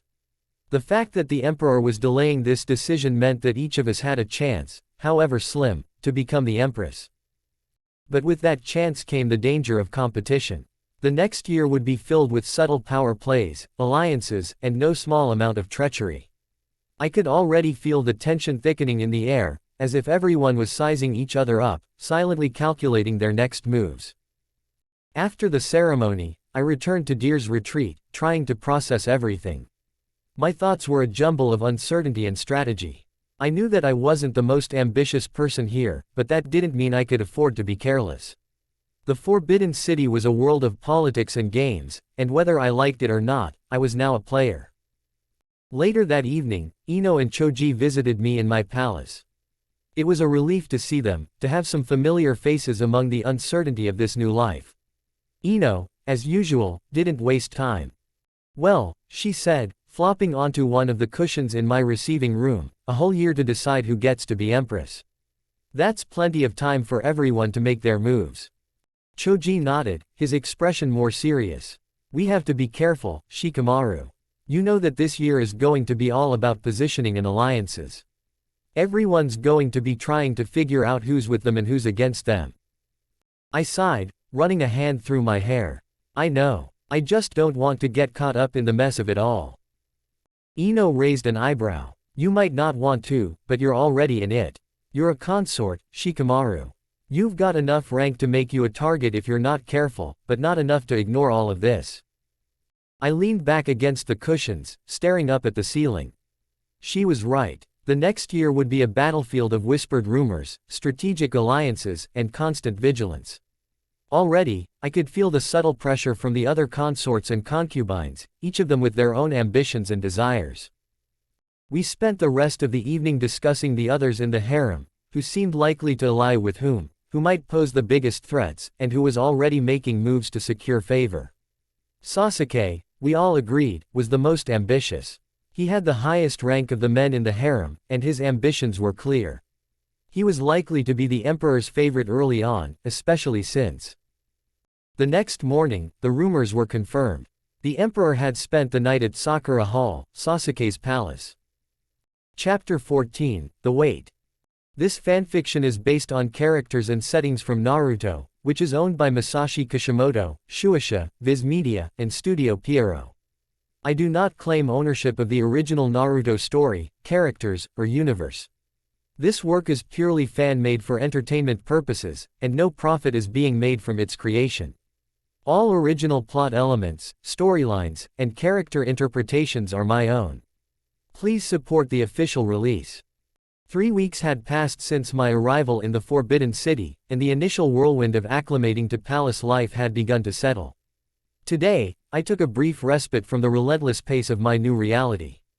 Accompanied by my personal servants, Renji and Aki, and my guards, I strolled through the palace gardens, seeking solace in the tranquility of nature. The gardens were a lush expanse of color, with vibrant blooms and meticulously manicured hedges. We had brought a selection of light snacks with us, delicate pastries, fresh fruits, and fragrant tea. I found comfort in these simple pleasures as I lay on a soft blanket, watching the clouds drift lazily across the sky. The past few weeks had been filled with significant events. Naruto, the emperor, had made his rounds through the harem, visiting each member at their respective palaces. Hinata's residence, the Lotus Palace, was adorned with serene lotus flowers, while Sakura's Cherry Blossom Palace was filled with delicate pink blooms. Sai's Willow Palace, named for its graceful willow trees, exuded a sense of calm, and Kiba's Crescent Palace was a striking blend of traditional and contemporary designs. Ino's Serenity Palace lived up to its name with its peaceful ambiance, and Shino's Gentle Breeze Palace was characterized by its cool, refreshing air. During these visits, Naruto had spent the night at each palace, forging connections and observing the harem members in their own environments. The constant talk within the harem was dominated by the topic of rank and the coveted title of Empress. The competition was intense, as each member aimed to secure a higher status. The Empress title was the pinnacle, but there were specific ranks that could hold the title of Imperial Noble Consort and above. The constraints on these high ranks meant only a limited number of individuals could attain them, creating a highly competitive environment. Noble concubine and below, however, did not have such restrictions and thus had a less defined competitive edge. Navigating this intricate hierarchy was daunting. I had no desire to be entangled in the cutthroat politics of the Empress competition. My thoughts often returned to the advice of my second mother, who had suggested that finding personal happiness might involve having a child. While the idea of bearing a child was appealing, I was concerned that if I had a sire child, it might be seen as a threat by those vying for the title of Empress. I sought counsel from Renji and Aki on how I might achieve this balance. Is there a way for me to have a child without becoming embroiled in the politics of the Empress title? I asked. Both of them considered my question carefully but could not provide a definitive solution. The complexities of the palace's political landscape made finding a clear path challenging. As I pondered my situation, I failed to notice Naruto's discreet approach. He had been on his way to see me but had overheard our conversation. While Naruto remained unseen by me and my entourage, his interest was evident. His presence was felt but not acknowledged, and he departed before anyone could notice him. I could only guess at his thoughts and how they might influence the unfolding events. Later that afternoon, I hosted Choji and Ino for tea and snacks in my quarters. Their presence was a welcome relief from the demands of palace life. We gathered in a comfortable sitting room, adorned with plush cushions and soft lighting. The tea was served in delicate porcelain cups, and the pastries were a delightful mix of sweet and savory. As we sipped our tea, we discussed the family meals where the emperor, his harem, and the dowager empress would convene. These gatherings were crucial for maintaining the balance of power and relationships within the palace. Choji and Ino shared their observations and insights about the dynamics of the harem, and we talked about the various strategies and alliances forming among the members. Our conversation meandered through topics of personal interests, palace gossip, and the upcoming events. I found solace in the camaraderie and felt a renewed sense of purpose. Despite the challenges and uncertainties ahead, having friends like Choji and Ino to share this journey with was a source of comfort and strength. As the evening drew near, I felt a sense of resolve. The path ahead might be fraught with complexities, but with the support of my friends and a clearer understanding of my position, I was ready to face whatever came next in the Forbidden City. Chapter 15, Family Meal. This fanfiction is based on characters and settings from Naruto, which is owned by Masashi Kishimoto, Shueisha, Viz Media, and Studio Pierrot. I do not claim ownership of the original Naruto story, characters, or universe. This work is purely fan-made for entertainment purposes, and no profit is being made from its creation. All original plot elements, storylines, and character interpretations are my own. Please support the official release. The day of the family meal arrived with all the pomp and ceremony befitting its importance. The palace had been meticulously prepared for this grand event, and as I walked through the corridors, I could feel the weight of the occasion. My personal servants, Renji and Aki, accompanied me, their presence a comforting reminder of the familiar amidst the unfamiliar. The dining hall was a marvel of opulence. The raised platform at the far end was adorned with rich tapestries and golden trim. On this platform were 3 distinct tables. In the center, the Emperor's table, which Naruto would occupy. To the right, a table reserved for the Empress, but it would remain empty for today's meal. And to the left, the Dowager Empress's table, where Minato would sit. The rest of the hall was lined with 2 rows of tables facing each other. The harem members were seated according to their ranks, with the highest ranked closest to the platform. This arrangement underscored the hierarchy within the Forbidden City, a constant reminder of the intricate politics that governed our lives. As I took my seat at one of the tables, I couldn't help but observe the grandeur of the setting. The table settings were resplendent with delicate porcelain, shimmering silverware, and vibrant floral arrangements. Each place was meticulously arranged, and the atmosphere was a mix of anticipation and formality. I was seated near Ino and Choji, who were engaged in animated conversation. Choji, in his noble concubine attire, was discussing the latest hunting trips with Kiba, who was seated across from him. Their conversation was lighthearted, but there was an undercurrent of strategic maneuvering in their words. Ino, elegantly dressed in her noble concubine robes, leaned in to share some news with me. Shikamaru, have you heard about the Emperor's visit to Choji's palace last night? She asked, her tone a mix of curiosity and amusement. I nodded, glancing towards Choji, who seemed both pleased and slightly smug. Yes, I heard. It seems the Emperor is quite partial to making the rounds, I replied. Ino chuckled softly. Indeed. It's a good sign for Choji, though. It's not every day that the Emperor chooses to spend the night with someone. As the meal began, Naruto, seated at the Emperor's table, greeted everyone with his usual enigmatic charm. His presence was commanding, and despite his casual demeanor, it was clear that every word and gesture was carefully calculated. He exchanged pleasantries with the harem members, making small talk with Sasuke and Hinata, who sat to his right. Sasuke, in his noble consort attire, maintained a reserved air, his gaze occasionally meeting Naruto's with a hint of challenge. Hinata, on the other hand, was poised and graceful, engaging in polite conversation with those around her. Her calm demeanor contrasted sharply with the intensity of some of the other harem members. Minato, seated at the Dowager Empress's table, was a picture of dignified elegance. He interacted with those around him with a warm, but formal, demeanor. He shared a few words with me, inquiring about my adjustment to the Forbidden City. His presence was a steadying influence, a reminder of the stability that the harem sought amidst the shifting dynamics. Throughout the meal, there were subtle exchanges of glances and whispered conversations. The air was thick with unspoken alliances and rivalries. The harem members were acutely aware of their positions and the importance of every interaction. It was clear that everyone was jockeying for position, seeking to establish themselves favorably in the eyes of the Emperor.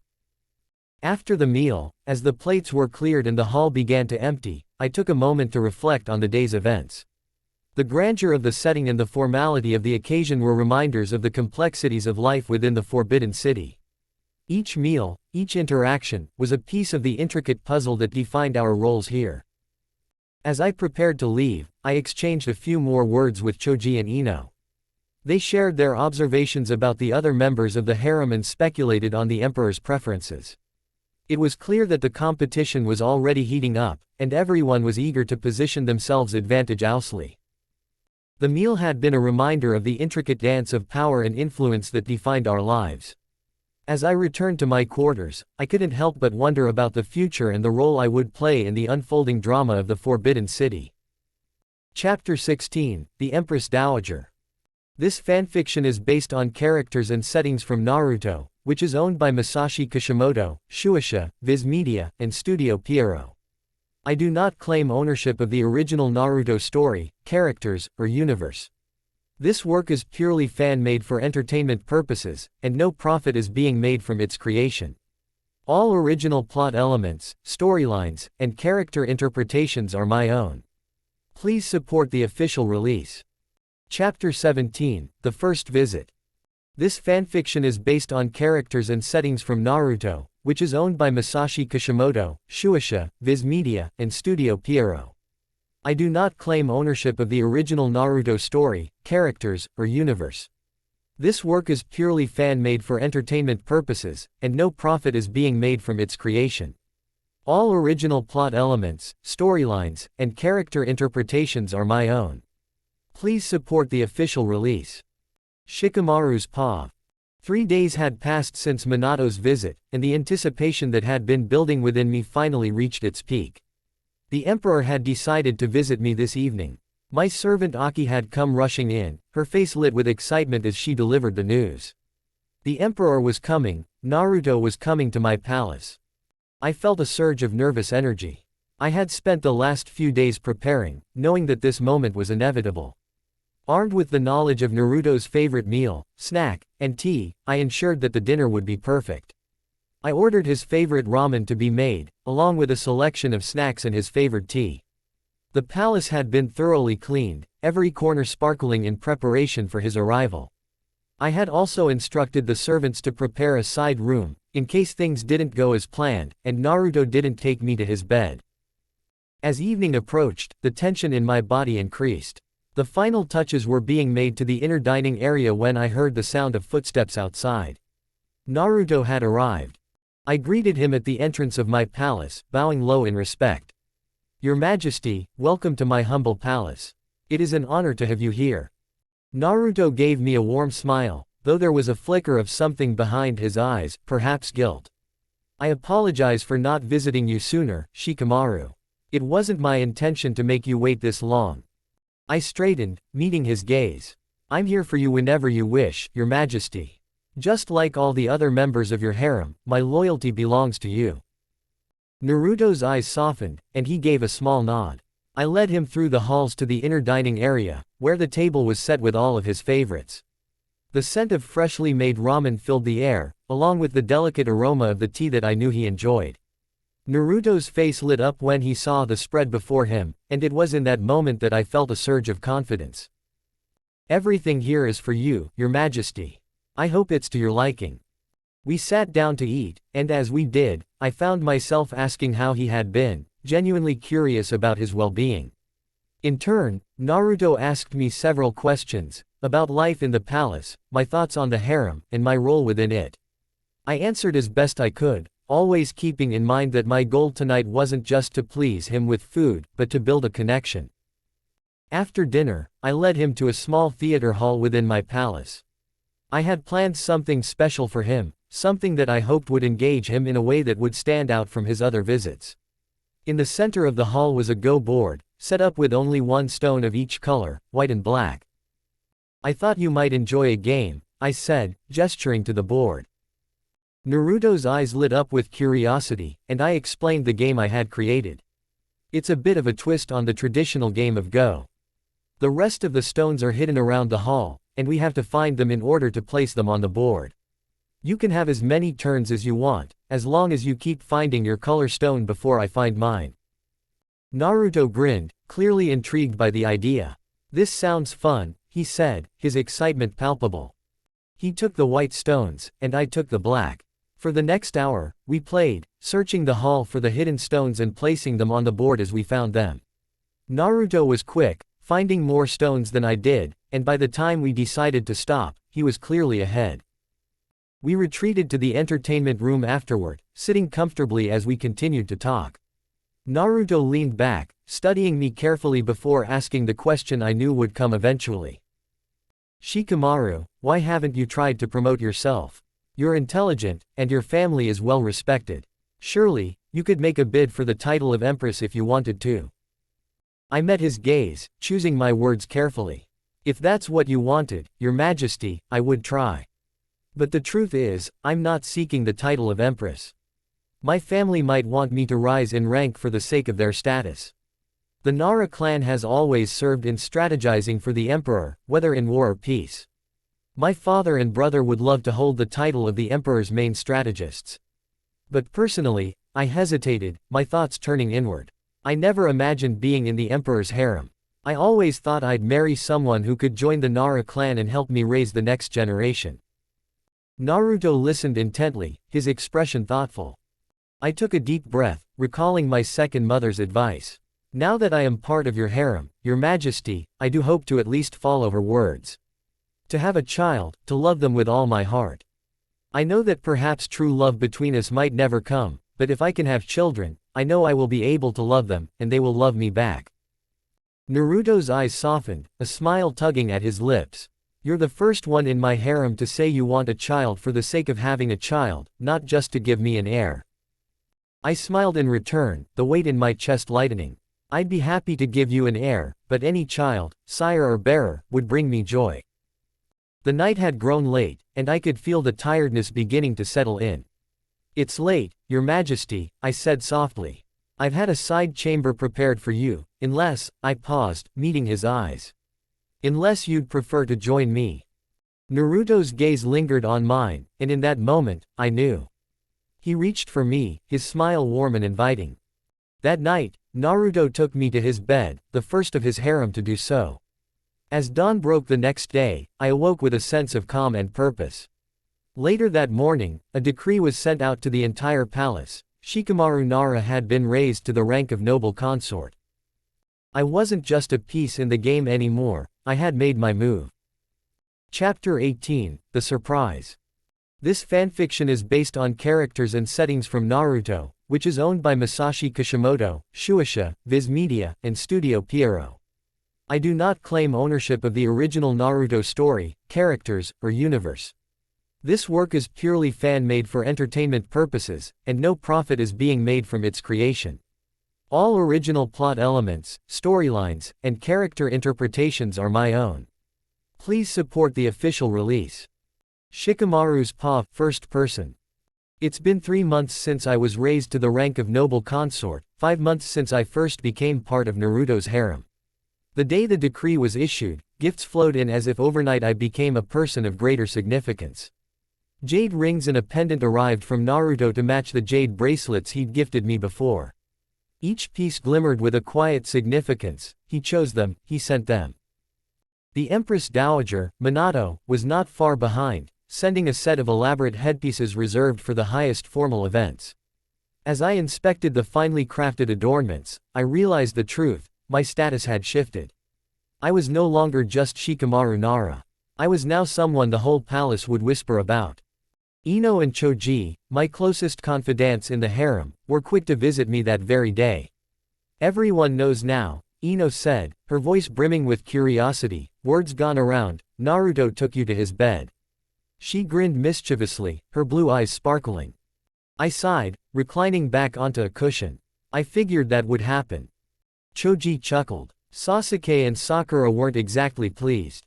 Word as they threw quite the fit when they found out you'd been promoted. I could only smirk. It wasn't surprising. Sasuke and Sakura's ambitions for the title of Empress were well known, though Sasuke's outbursts were always quieter, simmering beneath his icy demeanor. Sakura, however, wore her ambition openly, unafraid of voicing her intentions. Days passed, and Shino came to visit me, somewhat out of character for the quiet Aburame. He stood awkwardly by the shoji door before finally approaching. "I need advice," he said, his voice soft, barely louder than the hum of the wind outside. "How did you manage to get Naruto to take you to his bed?" I regarded him for a moment, eyebrow raised. "Is that what you really want, Shino? To climb higher in rank?" Shino shook his head. "Not exactly. My family, they don't care about politics or titles. I was the first Aburame ever chosen for the harem, and part of me feels like I should try. But I'm not after the title of Empress." I gave him a thoughtful nod, knowing all too well the pressures of family expectation. "Then tell Naruto the truth. Be straightforward, like I was." I told him I wasn't seeking the Empress title, just that I wanted children. "If that's what you want, tell him." Shino thanked me and took his leave, but his visit made me reflect on how these relationships weren't as simple as they seemed. I had managed to carve out some level of intimacy with Naruto, not through manipulation but by simply being myself. Honesty, it seemed, had been enough. Naruto continued visiting all the members of his harem, just as expected. He visited me 4 more times over the last 3 months, each time taking me to his bed. The whispered rumors grew louder, and with every visit, I felt the weight of my position pressing down harder. During his other visits, Naruto also took others to bed: Ino, Choji, Shino, Tenten. The list grew, and each of us knew it was inevitable. Still, I noticed that my bond with Naruto was different, and I wasn't sure if that was for better or worse. Today, I found myself once again in the small garden-like area that Naruto had arranged within my palace. It was my favorite part of this new life, a slice of peace amidst the chaos of court life. The garden was a small courtyard filled with potted flowers, game boards for shogi and go, and a wide space perfect for cloud watching. The mats laid across the grass were as familiar to me as the clouds I loved to study. I often found myself tending to the flowers with my servants, trying to relax as my mind raced through countless thoughts. Recently, though, I'd felt a change. My body had grown heavier, more sluggish. I found myself more tired than usual, and I couldn't seem to shake off the bouts of nausea that came after breakfast. My personal servants had noticed too, their worried glances lingering longer than usual. Despite it all, I pushed on, wanting to enjoy my time in the garden. But today, as I stood among the potted plants, my vision swam, and darkness enveloped me. When I came to, I was lying in my bed. The familiar scent of medicinal herbs filled the air, and I blinked, trying to focus on the figure looming above me. Tsunade. Good, you're awake, Tsunade said, her voice steady. Her hands were cool against my skin as she checked my pulse, though her expression remained unreadable. I could hear Naruto's voice, muffled from another room, sharp with anger. How could you let this happen? If anything is wrong with Shikamaru, I'll hold you all responsible. My 2 personal servants stood off to the side, their heads lowered in submission. I managed to catch their attention and asked, my voice weak, what happened? One of them spoke softly. You fainted, noble consort. We brought you here and sent for the Imperial medic. The Emperor arrived soon after, and he's furious, the other finished. Before I could ask more questions, Tsunade gestured for one of the nearby servants to summon Naruto. As they left the room, Tsunade gently covered my arm, her eyes flickering with something unreadable. Naruto entered swiftly, his expression shifting from worry to relief the moment he saw me awake. How are you feeling? He asked, sitting by my side, his voice softer than it had been when he addressed the others. Before I could answer, Tsunade cleared her throat. Your Majesty, she began, lowering herself into a respectful kneel. Congratulations. Your noble consort is pregnant. The room seemed to still for a moment. My servants immediately knelt, their voices filled with reverence as they echoed Tsunade's congratulations. Naruto's face lit up with pure joy, a rare sight in the weight of his responsibilities. Shikamaru, he said, his voice brimming with pride, you'll be the first to give me a child. He reached for my hand, his fingers warm against mine. You'll be well taken care of. I'll make sure of it. Tsunade, Naruto said, turning to her with the same authority, you will oversee Shikamaru's pregnancy. I want both him and the child to be in perfect health. Tsunade bowed her head, already accepting the task. Naruto's attention then shifted to my servants, his expression hardening. You need to care for Shikamaru better. His comfort during this pregnancy is your top priority. I looked at Naruto, offering him a small smile. Thank you, but you mustn't forget the rest of your harem, I told him, my voice gentle. Now that I'm with child, you'll need more heirs. The public will expect it, Naruto. They accepted your youth and inexperience when you didn't have a harem, but now that you do, they'll want to see you strengthen your line. Naruto's lips curled into a fond smile as he leaned closer. I know, Shikamaru. But I'll still visit you often. That's a promise. I'll hold you to that, I replied, half joking but fully serious. And after our child is born, and I've recovered, I'll be happy to return to your bed. But for now, you must look after the others. He nodded, standing up to leave. I'll send more gifts soon. Rest, Shikamaru. You're more precious now than ever. Later that day, news of Naruto's decree spread through the Forbidden City. Alongside my promotion, it was declared that the Nara clan would now hold the prestigious title of the Emperor's main strategists. I couldn't help but feel the weight of it all.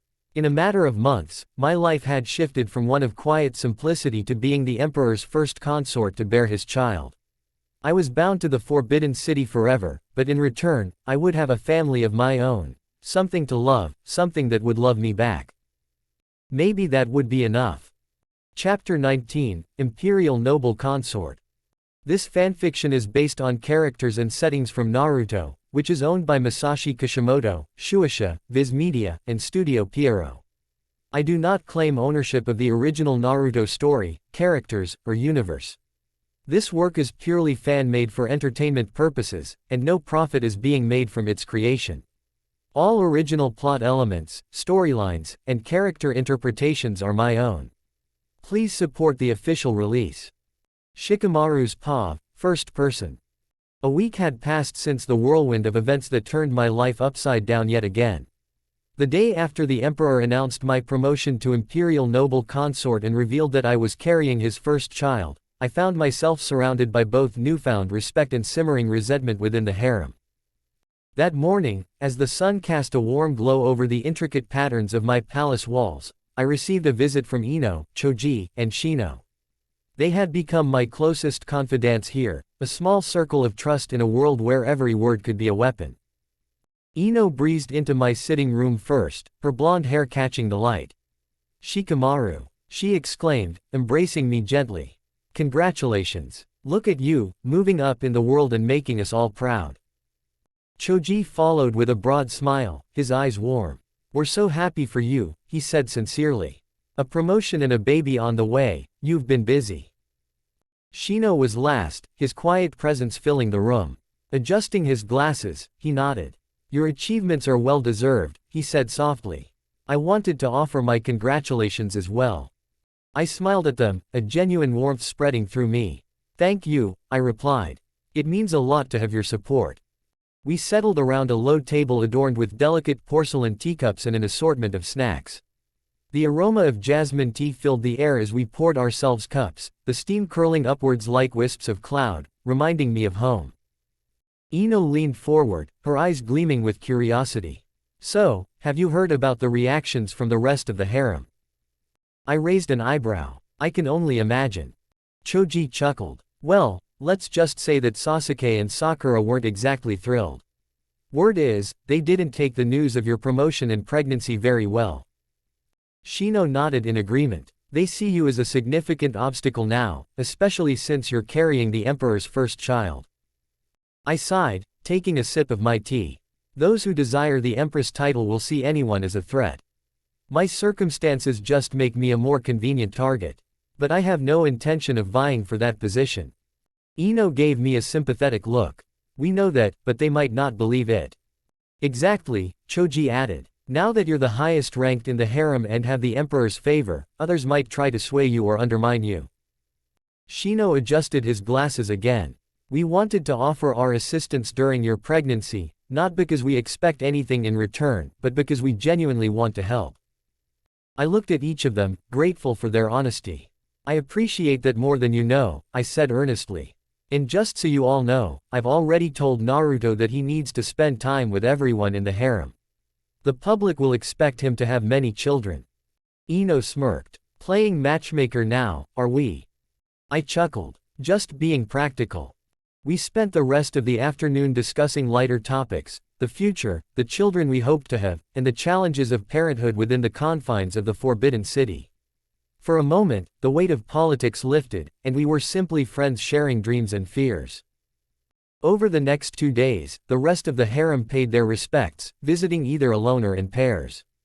Hinata and Neji arrived together, a quiet elegance surrounding them. Shikamaru, Hinata greeted with a gentle smile, her lavender eyes reflecting warmth. Congratulations on your promotion and your pregnancy. Thank you, Hinata, I replied. It's good to see you both. Neji inclined his head. We wish you well, he said formally. As we conversed, I learned that Neji had been sent to the selection partly because some of the Hyuga elders doubted Hinata would be chosen. It was a reminder of how deeply family politics ran, even here. Later, Tenten and Rock Lee visited together. Their energy was infectious, and I found myself relaxing in their company. We've known each other since we were children, Tenten explained, her eyes shining. Our families are close. Indeed, Lee exclaimed, his enthusiasm palpable. We are like siblings, and we wanted to offer our congratulations. Thank you both, I said, smiling. Your support means a lot. Kiba, Sai, Sakura, and Sasuke each came alone. Kiba was friendly enough, offering his well wishes with a grin. Sai was polite but distant, his emotions hard to read. Sakura's visit was brief and strained. Congratulations, she said curtly, her smile not reaching her eyes. Thank you, Sakura, I replied evenly. She hesitated, as if wanting to say more, but then simply nodded and left. Sasuke's visit was much the same, formalities observed, but tension underlying every word. Yesterday, a summons arrived from the Empress Dowager. I was to meet Minato at his palace. Accompanied by my servants, I made my way through the ornate corridors, my mind filled with curiosity and a hint of apprehension. Minato received me in a sunlit chamber adorned with delicate silk screens and intricate paintings. He rose gracefully as I entered, a warm smile on his face. Shikamaru, it's wonderful to see you, he said, his blue eyes reflecting genuine affection. Congratulations on your promotion and for making me a grandmother. I bowed deeply. Thank you, Your Highness. I'm honored. Please, sit, he gestured to a comfortable seating area. As we settled, he regarded me thoughtfully. Naruto has told me about your conversation during his first visit to you. I felt a slight flush rise to my cheeks. Oh. He mentioned that you're not seeking the Empress title, but rather, you're looking for happiness through your children, Minato continued. That you understand that true love between you and Naruto may not come to pass. I met his gaze steadily. I have love for Naruto as my husband and the father of my child. I hope that, over time, deeper feelings might grow between us. But I also accept that it may not happen. My second mother once told me that children can bring the love and happiness one needs. Minato nodded, a gentle smile playing on his lips. Wise words. I wanted to share with you some insights from raising my own children, Naruto and his 3 siblings. Parenthood within the palace walls can be both a joy and a challenge. I appreciate any guidance you can offer, I said sincerely. We spoke at length about family, duty, and the complexities of raising children in the Forbidden City. His kindness put me at ease, and I found myself opening up more than I expected. As our meeting drew to a close, Minato reached into his silk pouch and produced a small, intricately carved baby rattle made of soft wood, tiny bells jingling softly inside. This belonged to Naruto when he was a baby, he said, placing it gently in my hands. I saved it, hoping one day to pass it on to my first grandchild. I stared at the rattle, touched by the gesture. Thank you, Your Highness. This means so much to me. He smiled warmly. Take good care of it, and of yourself. As I prepared to leave, Minato mentioned something else. By the way, Naruto has ordered renovations on the Empress's palace. The plans are quite extensive, a garden with a waterway to mimic the sound of a nearby river, trees to give it a forest feel. He mentioned needing extra staff for something special, though he wouldn't tell me what. I raised an eyebrow, intrigued. That's quite the project. Indeed, Minato said, his eyes twinkling. Perhaps it's a surprise. Today, I found solace once again in my garden courtyard, reclining on soft cushions as I watched the clouds drift lazily across the sky. My personal servants, Renji and Aki, were nearby, attentive but unobtrusive. My thoughts wandered back to my meeting with Minato. His kindness had been unexpected, and the gift of the rattle felt like an acceptance, not just of me, but of the child I carried. Just then, 2 servants entered the courtyard. One I recognized as the attendant who brought my prenatal medicine, a herbal concoction that Tsunade insisted I take regularly. The other was unfamiliar, bearing the telecommunications symbol on his bag. Renji and Aki helped me sit up comfortably, arranging pillows behind me. As the first servant handed me the warm cup of medicine, the second knelt respectfully. Your Highness, he began, keeping his gaze lowered. I bring letters that the Emperor has permitted to be delivered to you. He also grants you permission to send replies. I blinked in surprise. Communication with the outside world was rare for members of the harem. Thank you, I said, accepting the letters as Renji took them from the servant. After dismissing him, I looked at the bundle of envelopes in Renji's hands. 5 letters in total. My heart skipped a beat as I recognized the familiar handwriting. From my family, I murmured. Renji handed them to me gently. Shall we give you some privacy, Your Highness? I shook my head. No, it's all right. I glanced at the envelopes, one from my father, one from my older brother, one from my birth mother, one from my second mother, and a shared one from my 2 younger sisters. A soft smile spread across my face. It had been months since I'd had any word from them. The thought of reading their words filled me with a mix of excitement and apprehension. Perhaps I'll read these inside, I decided. The sun is getting a bit strong. Renji and Aki helped me to my feet, and we made our way back into the cool interior of my palace. Settling into a comfortable chair by the window, I held the letters close, feeling a connection to home that I hadn't realized I'd been missing so intensely. As I prepared to open the first envelope, I couldn't help but feel grateful, for this moment, for the kindness shown to me, and for the unexpected paths my life had taken. The journey ahead was uncertain, but with the support of friends, family, and perhaps even love, I felt ready to face whatever came next. Chapter 20, Letter from Father.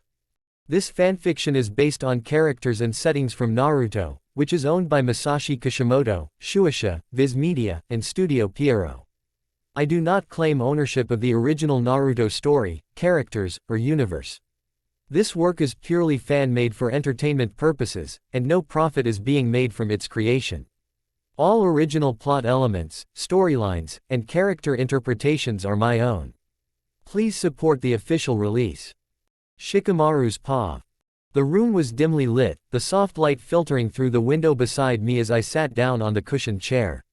The cool breeze drifted in, carrying the scent of the garden with it, mixing with the familiar, faint musk of the parchment in my hands. My fingers traced the seal of the Nara clan, its stern insignia await in my palm. This letter was from my father. I leaned back slightly, shifting the pillows behind me to get comfortable, and glanced out at the courtyard once more. The rustling of leaves and the murmur of distant servants reminded me that even in moments of solitude, I was never truly alone in this palace. It made me miss home, the open fields, the quiet evenings, and the simpler conversations. I sighed, realizing that opening this letter would only drag me deeper into the game of expectations and duty. Still, I broke the seal and began to read, knowing what awaited me. Shikamaru, it began. I am writing to express my satisfaction in your progress. In such a short amount of time, you have raised your rank and brought considerable honor to our clan.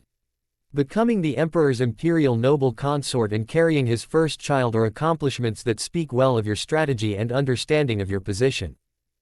I let the words sink in, though I could already hear his voice in my head. The way he approached everything, me included, was always strategic. In his eyes, this was all a calculated move, a step on the way to something greater. Becoming pregnant wasn't a matter of personal importance to him, it was a political victory. The letter continued. You have also secured a powerful standing for our clan.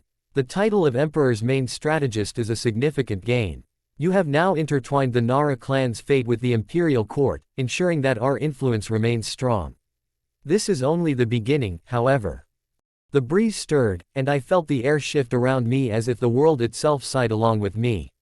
Of course, to him, it was only the beginning. It didn't matter that I was carrying the Emperor's child. It didn't matter that I had managed to climb this far.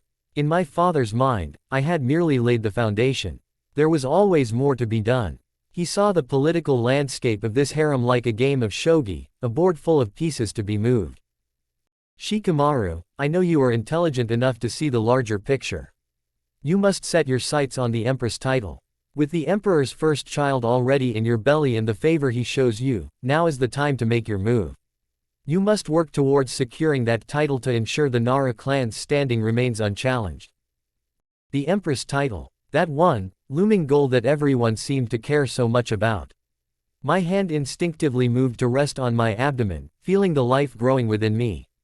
That's what mattered most to me, not the titles, not the competition. Yet to my father, it was just another step in the larger game.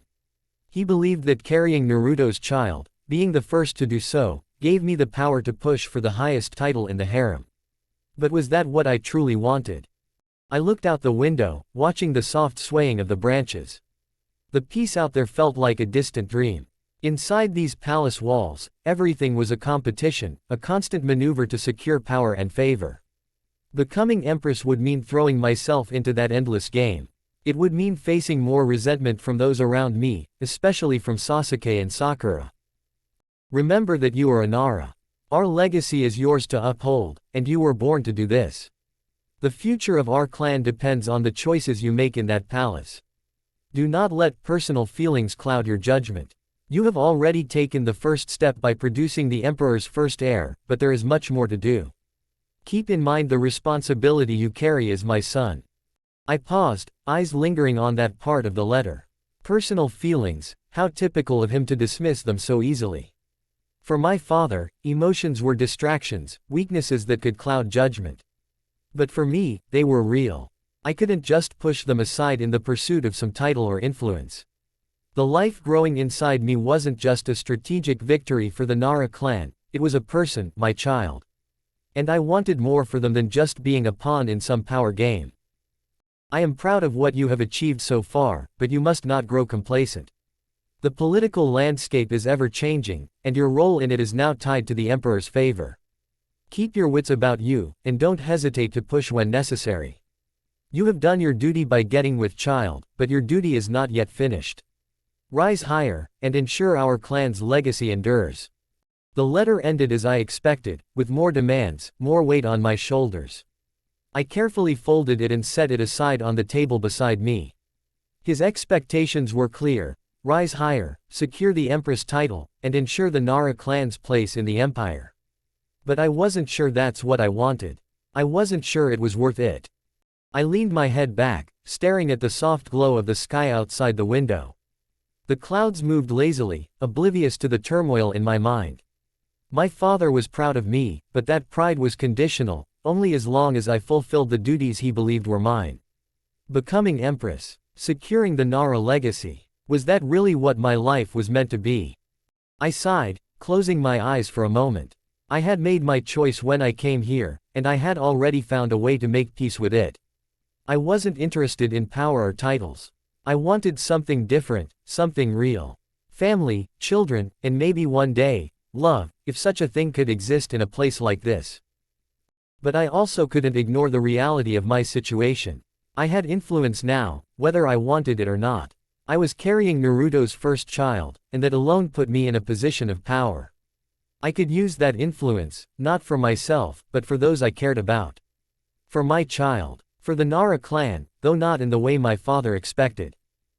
I reached for the window, pulling it slightly open to let more of the breeze in.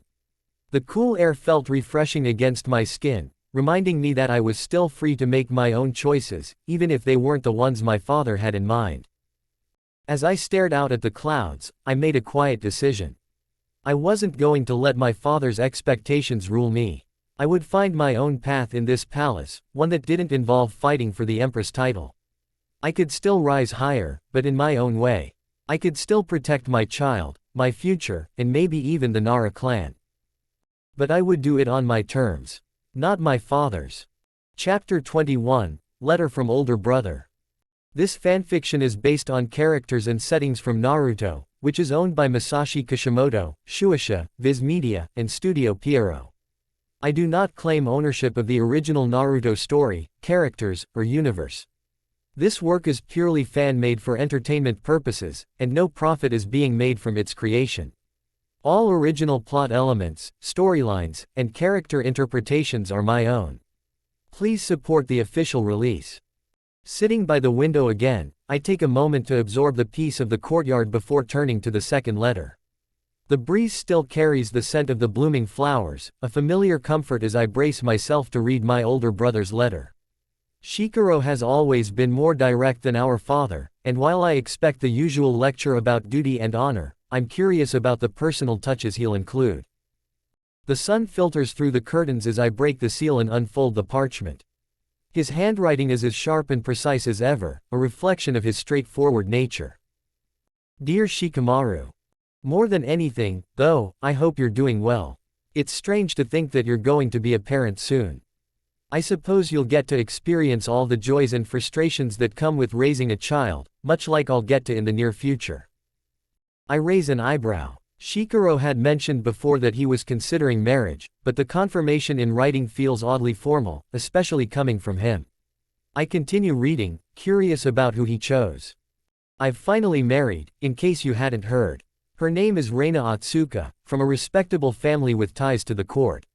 She's clever, much like you, and while I don't expect love immediately, we've come to understand each other well enough.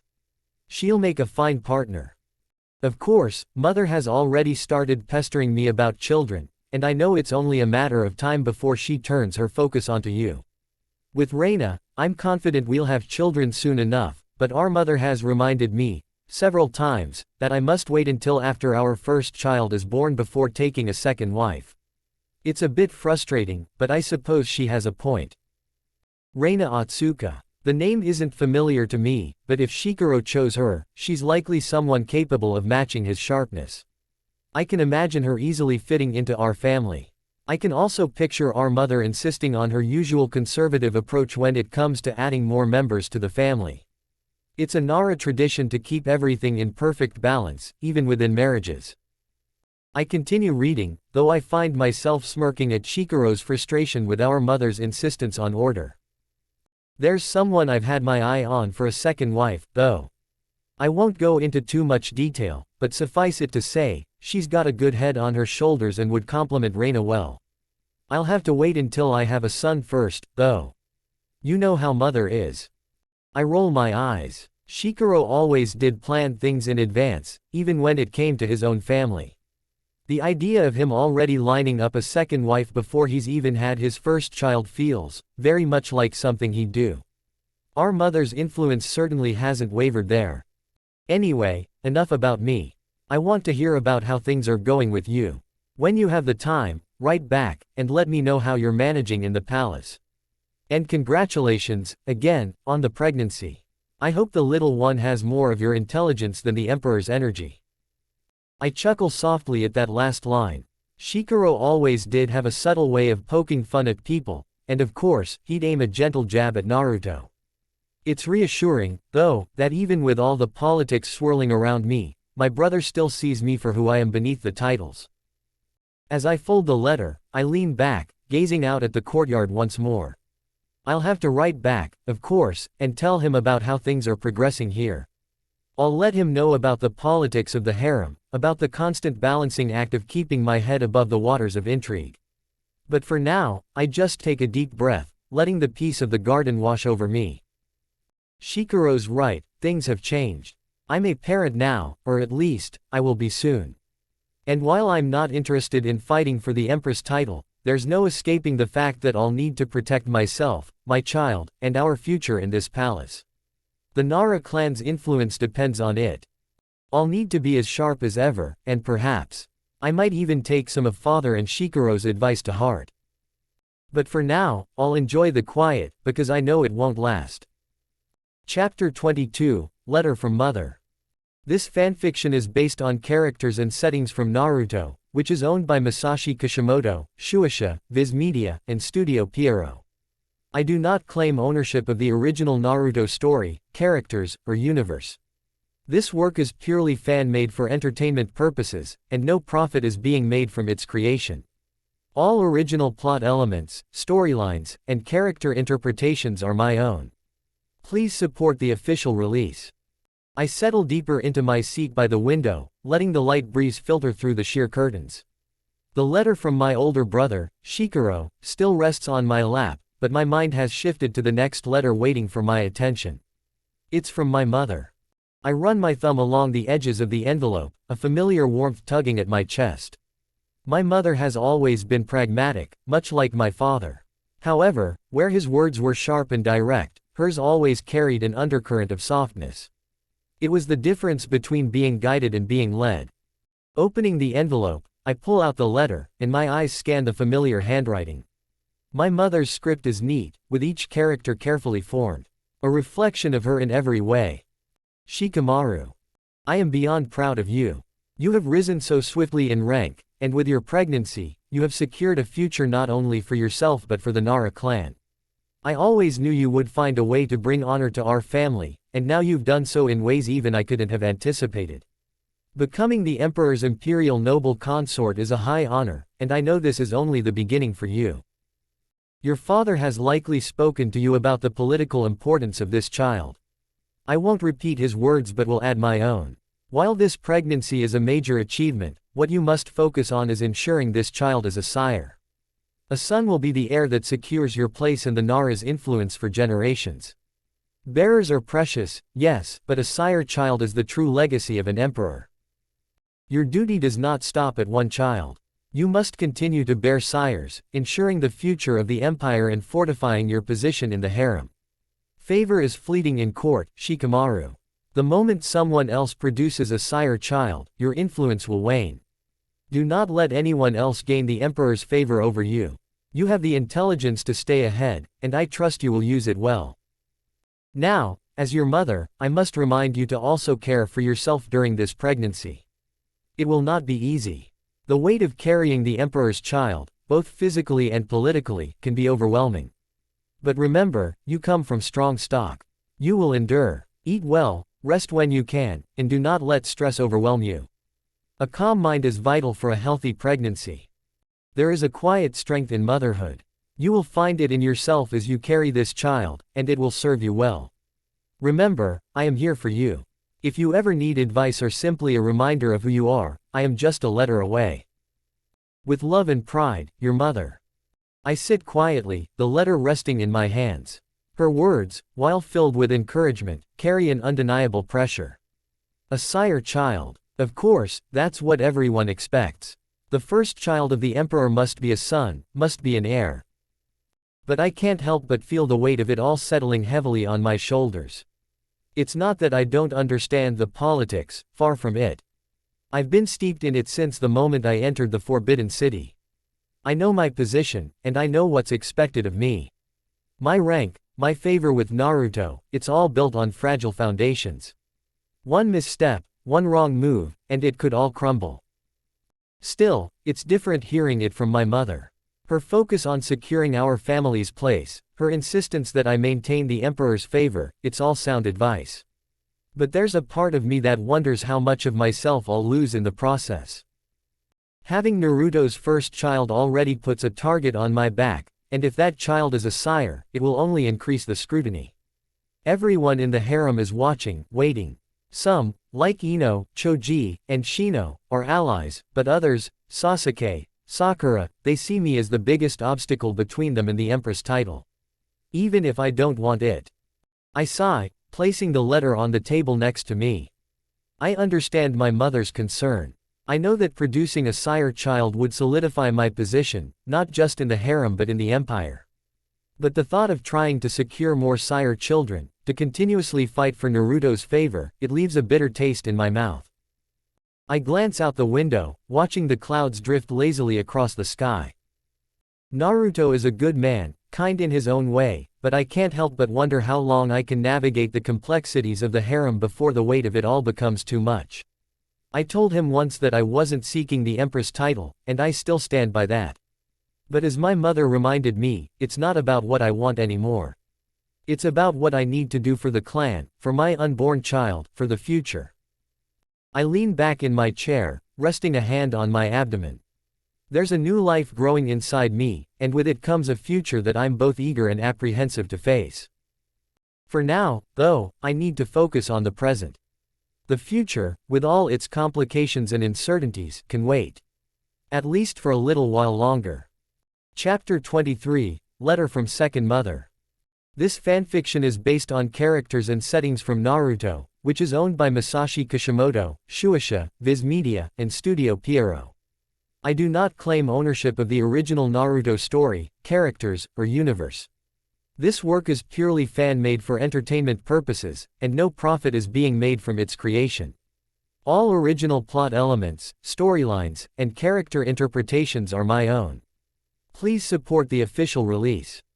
The sunlight filtering through the window had grown softer, casting longer shadows across the room. I sat where I had been, still processing the words of my birth mother's letter.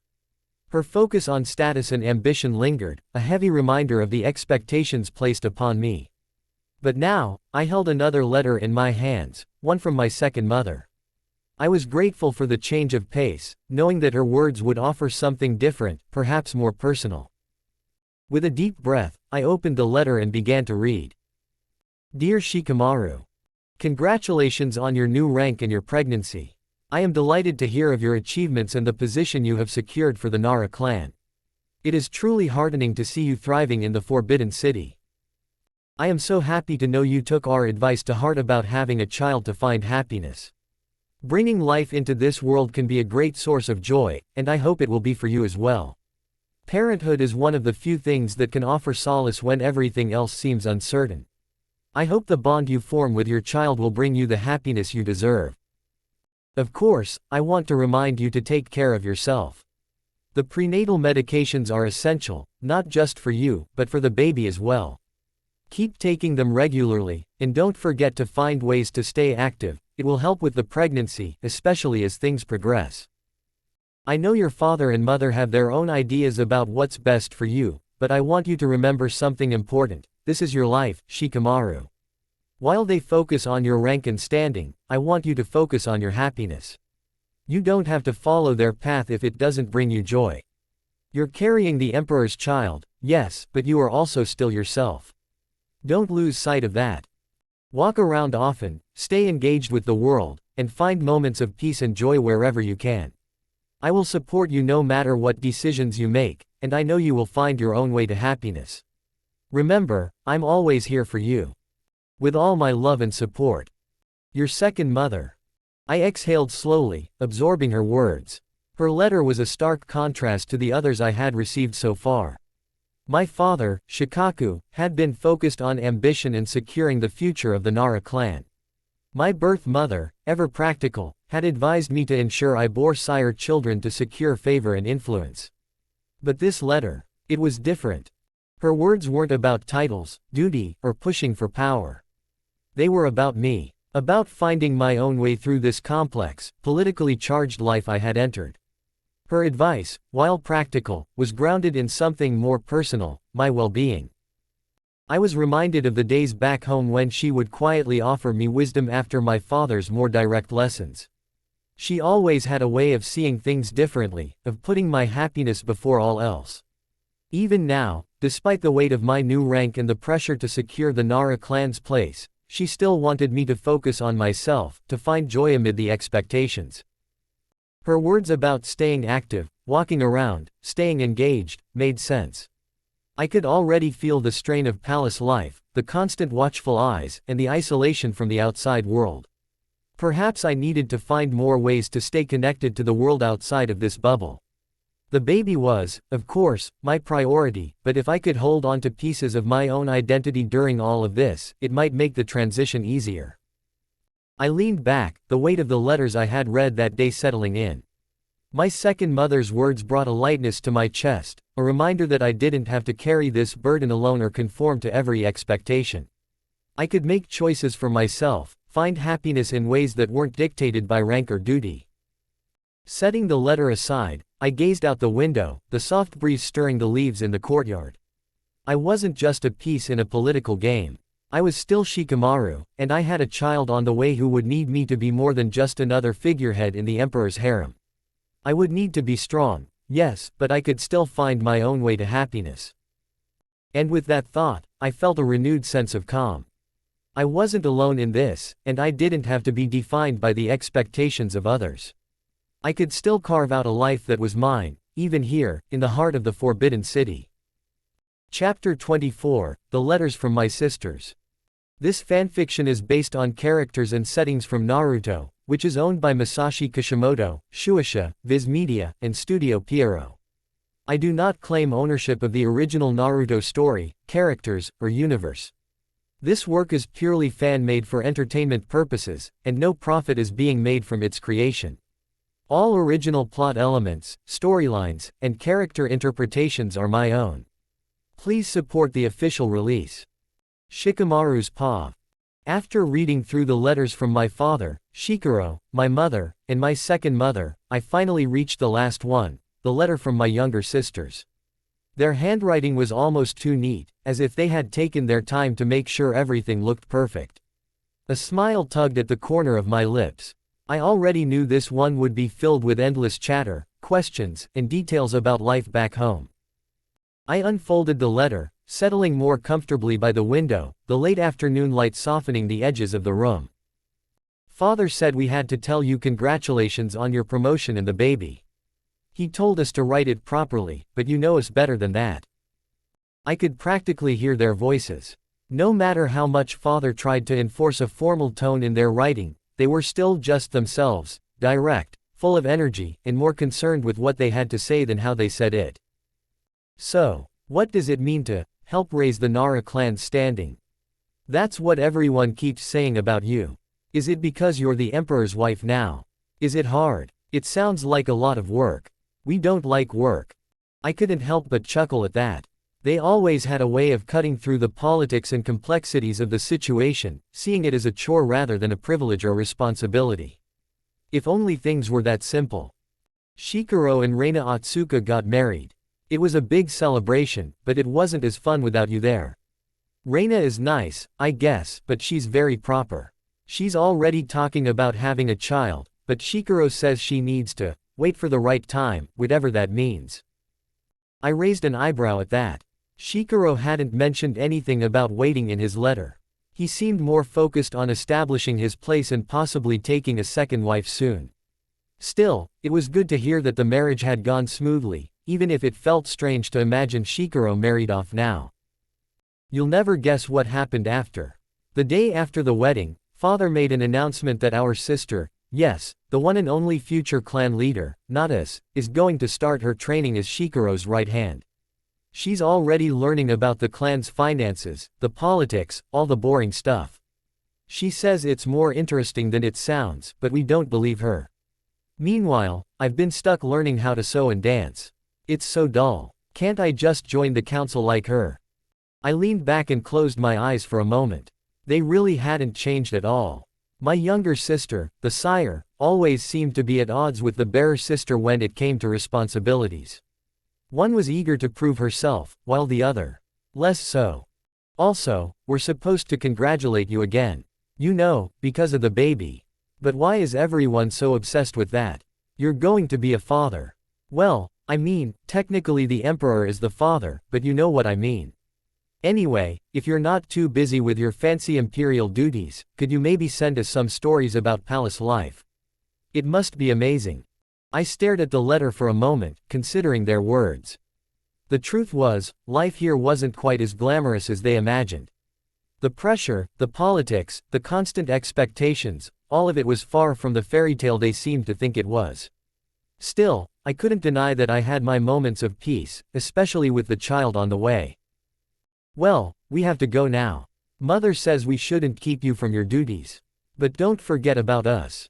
And send us something from the palace, even if it's just a story. Love, your favorite sisters. I folded the letter carefully and set it aside with the others. As much as their words had been lighthearted and filled with curiosity, I felt the weight of their expectations too. They, like the rest of the clan, were watching my every move, waiting to see what I'd do next. I sighed, leaning back into the pillows by the window. The sun had almost disappeared beyond the horizon, casting the room in a soft, orange glow. Their questions echoed in my mind, about raising the clan's standing, about becoming a father, about the pressure of my new role. I had come so far in such a short time, but the journey wasn't over yet. There was still so much more to navigate, and with the baby on the way, the stakes were higher than ever. For now, though, I allowed myself a brief moment of peace. Soon enough, the politics of the harem would come knocking again. Chapter 25, Reply Home. This fanfiction is based on characters and settings from Naruto, which is owned by Masashi Kishimoto, Shueisha, Viz Media, and Studio Pierrot. I do not claim ownership of the original Naruto story, characters, or universe. This work is purely fan-made for entertainment purposes, and no profit is being made from its creation. All original plot elements, storylines, and character interpretations are my own. Please support the official release. As the day drew to a close, I found myself lost in thought, contemplating the letters I needed to write. The rare opportunity to correspond with my family outside the Forbidden City was a privilege, granted by Naruto himself. It was a special moment, given that members of the Emperor's harem were otherwise isolated from the outside world, except for whispers of rumors or official decrees. I summoned one of my servants to prepare my writing supplies. While he went to gather everything I needed, my two main servants, Renji and Aki, helped me to the dining area.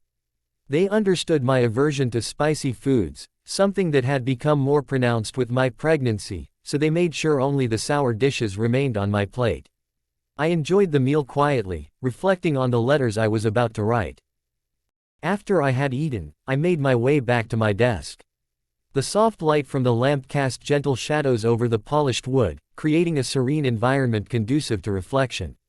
I took up my pen and began to write, carefully choosing my words for each recipient. To my father, Shikaku. Dear father. Thank you for your heartfelt congratulations regarding my new rank and pregnancy. I am deeply aware of my duties to the Emperor and to the Nara clan. Rest assured, I am committed to fulfilling these responsibilities with the utmost dedication, striving to uphold our family's honor and the clan's standing. Congratulations on your new title as the Emperor's main strategist. I am proud of your achievements and the recognition you have earned. I will continue to serve as the Emperor's imperial noble consort and wife, working diligently to support both my family and my husband. With respect, Shikamaru. To my older brother, Shikaro. Dear Shikaro. Thank you for your congratulations on my new rank and pregnancy. I also want to extend my congratulations to you on your recent marriage. I hope you find happiness in this new chapter of your life and that your union is blessed with joy and fulfillment. May you also soon welcome a child into your family. It is a profound responsibility, and I trust you will embrace it with the same dedication you have shown in your other endeavors. With best wishes, Shikamaru. To my birth mother. Dear mother. I appreciate your congratulations and your advice on navigating my duties. I am fully aware of my responsibilities to both my husband and the Nara clan, and I am committed to fulfilling them with honor. Thank you for your guidance on handling my pregnancy. It is comforting to know that your support extends to this new phase of my life. I will take your advice to heart and strive to be the best I can be. With gratitude, Shikamaru. To my second mother. Dear mother. Thank you for your unwavering support and congratulations. I want to assure you that my primary focus is not on seeking the title of Empress but on fulfilling my role as the Emperor's imperial noble consort and wife. If Naruto, the Emperor, chooses me for the title, I will accept it with grace. I am already feeling the love for my child, and I am hopeful that Naruto and I will have more children in the future. Your advice on finding happiness through having children has been invaluable, and I am grateful for your wisdom. I will extend an invitation to you to join me at my palace when the time approaches for my delivery, although I am still considering the specifics. Thank you again for your support and understanding. With appreciation, Shikamaru. To my younger sisters. Dear Aiko and Emi. It is wonderful to hear from you and to learn about the developments back home. As for your questions, they pertain to matters you will understand better as you grow older. Please consult Mother for more detailed answers when you are ready. I am glad to hear that everything is going well and that you are both progressing in your studies. Aiko, I trust you will excel in your role as the future leader alongside Shikaro. Emi, your dedication to learning household skills and cultural arts will serve you well in your future role. It is natural to feel nervous, but remember that everyone experiences such feelings, and you will grow into your roles with time. Thank you for your update and your congratulations. I wish you both success and joy in your endeavors. Warm regards, Shikamaru. Once the letters were written and dried, I sealed them with my seal, the mark of an imperial noble consort. I sent them with a servant to ensure they reached the appropriate department for dispatch. As I prepared for bed with the assistance of my servants, my thoughts lingered on the letters and my family. I hoped they would find my words reassuring and comforting. Above all, I wished for a bright future for my child. It was a hope that filled me with both anticipation and resolve, as I looked forward to the path ahead. Chapter 26, Sour Food. This fanfiction is based on characters and settings from Naruto, which is owned by Masashi Kishimoto, Shueisha, Viz Media, and Studio Pierrot. I do not claim ownership of the original Naruto story, characters, or universe. This work is purely fan-made for entertainment purposes, and no profit is being made from its creation. All original plot elements, storylines, and character interpretations are my own. Please support the official release. Chapter 27, Empress. This fanfiction is based on characters and settings from Naruto, which is owned by Masashi Kishimoto, Shueisha, Viz Media, and Studio Pierrot. I do not claim ownership of the original Naruto story, characters, or universe. This work is purely fan-made for entertainment purposes, and no profit is being made from its creation. All original plot elements, storylines, and character interpretations are my own. Please support the official release. Shikamaru's paw, first-person time skip, 2 days. The day had finally come, the day everyone in the Forbidden City had been eagerly awaiting, when the Emperor would reveal his choice for Empress. I'd known this day was coming for a while, but now that it was here, I found myself feeling an odd mix of nerves and curiosity. It wasn't as if I craved the title, but I couldn't deny the significance of it, and how this decision would shape not only the future of Naruto's reign but the entire political landscape of Konoha. Yesterday, I held court with Ino, Choji, and Shino. It was a small, intimate gathering, one of many I'd held recently, and it had become a ritual of sorts for us to talk candidly about the palace's internal affairs. Ino, with her gentle smile and sharp mind, had been showing the smallest hint of her pregnancy at 2 months. Shino, ever reserved, was now in his 3rd month and carried himself with the calm confidence that suited him well. And Choji, he had been a particular topic of interest. After Shino had become pregnant, Choji had confided in us that he wasn't sure he was ready to have a child just yet. He had shared, somewhat hesitantly, that Naruto, ever attentive to the needs of his harem, had respected Choji's wishes. Every time they had shared a bed since then, Naruto had taken measures to ensure Choji didn't get pregnant. It was a rare gesture in the palace, where the expectation was to bear children for the emperor. But Naruto had always been different, compassionate, and willing to listen to what each of us needed. Choji told us Naruto had reassured him that, when he was ready, they could try again for a child. The conversation naturally shifted to the impending announcement. We speculated who Naruto might choose as Empress, though deep down, I had a strong suspicion that it would be Hinata. She had always been the perfect picture of grace and poise, qualities that made her seem an ideal candidate for such a prestigious title. But I had long since learned that assumptions in the palace were dangerous. Nothing was ever truly certain until it was said. The banquet hall. When I arrived at the hall for the announcement banquet, I was taken aback by its grandeur. It was larger than any of the previous halls we had dined in, more formal than the intimate family meals we usually shared. The towering ceilings and intricate tapestries reflected the importance of the event. Every detail had been meticulously planned, down to the arrangement of the tables. Everyone had their own individual table, as was the custom when the emperor, the empress dowager, and the harem dined together. 2 long rows flanked the center of the room, one for the harem and one for the council. Across from us, the council members were seated, including the fathers of many harem members. My father, Shikaku, sat at his own table, exuding calm confidence, though I could sense his pride simmering beneath the surface. On the other side, members of the harem, dressed in their finest robes, sat quietly, waiting for what was to come. Naruto entered the hall, escorting his mother, the Empress Dowager Minato, to her seat at the raised table on the left side of the room. His entrance commanded respect, and all eyes were on him as he helped Minato settle before making his way to his own seat. Once everyone was seated, the room fell into a tense silence, anticipation hanging in the air. Naruto stood at the head of the room, his presence alone calming yet powerful. His eyes swept across the hall, taking in the faces of the council, the harem, and his mother. He began to speak, his voice steady. "Today is a day of significance," he said, "a day that has come sooner than anticipated. This banquet was not intended to take place for another 3 months, but after much discussion with my council and with the Empress Dowager, I have decided to make my choice now."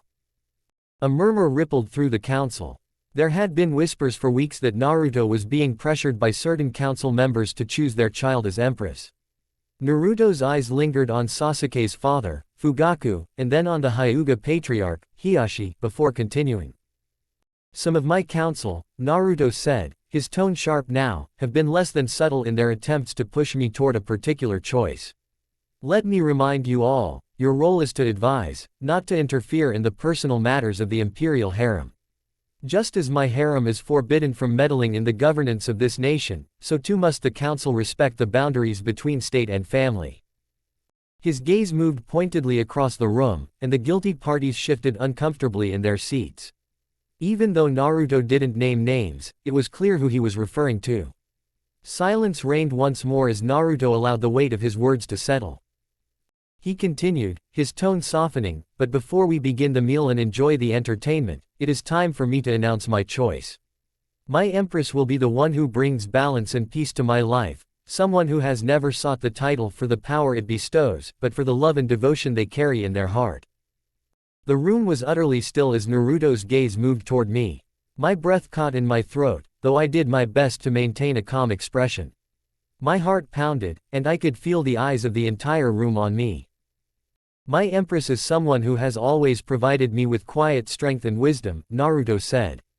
"Someone who, though not seeking power, has shown great loyalty to the crown and to me. I couldn't deny the nervous energy coursing through me, but I forced myself to remain calm.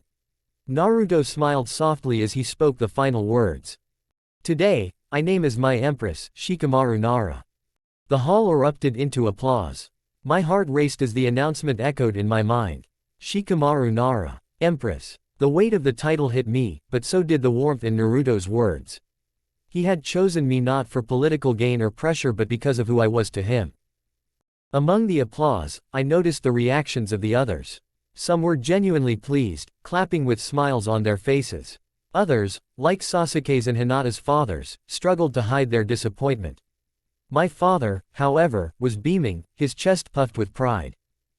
Servants came to help me stand, guiding me to my new seat at the table on the right of Naruto's, now sitting opposite Minato, who offered me a small, approving nod. I took a deep breath, feeling the shift in my role, the responsibility that now came with this new title. I wasn't just Naruto's consort anymore, I was his empress. The announcements. Once everyone was seated again, Naruto raised his hand to silence the room. The ceremony for Shikamaru's ascension to Empress will take place in 1 month, he announced. Afterward, we will reassess the rankings within the harem. No one will drop in rank, but some may be raised. This decision will be made by myself, Shikamaru, and with guidance from the Empress Dowager. A wave of whispered conversations broke out across the tables. I could feel the weight of the moment sinking in further. This was no small change. The entire harem's structure would shift. Naruto gave the signal for the meal and entertainment to begin, and the tension in the room eased slightly as platters of food were brought in, each dish more luxurious than the last. During the meal, my father raised his cup to me, and in a voice filled with pride, he toasted, to Shikamaru, the new Empress of Konoha, and to the Emperor for finding his perfect match. Chapter 28, Kaide Palace. This fanfiction is based on characters and settings from Naruto, which is owned by Masashi Kishimoto, Shueisha, Viz Media, and Studio Pierrot. I do not claim ownership of the original Naruto story, characters, or universe. This work is purely fan-made for entertainment purposes, and no profit is being made from its creation. All original plot elements, storylines, and character interpretations are my own. Please support the official release. Shikamaru's paw, first person. It had been a week since Naruto made the announcement, and today was the day I would officially move into Kaide Palace, my new home as Empress. The past week had been a blur of preparations, though I had been urged to rest more than once. The entire household, my servants, guards, and everyone else who had served me faithfully in my previous residence, was busy with the move. My personal attendants, Renji and Aki, insisted on handling all the logistics, reminding me that stress wasn't good for the baby. Despite their well-meaning protests, I couldn't help but oversee everything, ensuring every detail was handled with precision. Kaide Palace was an upgrade in both size and significance. Named after the Japanese maple trees that scattered its gardens, it was a place of quiet elegance. Naruto had put a great deal of thought into making it a palace worthy of an empress. He had given me a personal tour earlier in the week, showing me every new addition he had made, rooms designed with both practicality and sentiment in mind. As we walked through the palace grounds, Naruto had been quick to point out the small details. He led me through the central courtyard, now transformed into a lush garden. The centerpiece was a small waterway that meandered through the space, giving the sound of gently flowing water to soothe the nerves. It was lined with trees that would provide much-needed shade during the heat of summer. I thought you'd appreciate the quiet here, Naruto had said, smiling softly. There was a deliberate thoughtfulness to everything. The flowers I had requested to be transferred from my old palace were set to arrive soon, ensuring that even in this new space, I wouldn't feel entirely out of place. One of the rooms Naruto had added had a retractable ceiling so that I could still cloud watch even during the colder months, with flowers carefully arranged along the walls. Another was designed for us to play our own version of Go, a strategy game I had taught him. Naruto, despite rarely winning, had always enjoyed the challenge and now wanted a space where we could indulge in the game more frequently. But the most heartfelt addition had been a gift, a fawn. Naruto explained it was raised within the Nara clan compound, cared for by my family after its mother had abandoned it. Shikaku and Shikaro helped me arrange for this, Naruto had said as the small, delicate creature approached me. The fawn had never lived in the forest and was brought up in a garden, making it accustomed to humans. The thoughtfulness of the gift left me momentarily speechless. You always know exactly what to get me, I had said, feeling the weight of gratitude for everything Naruto had done. Today, I stood at the entrance of Kaide Palace, the time having come for me to officially move in. Servants bustled about, ensuring that everything was perfectly in place. The palace was ready, and I would soon be, too.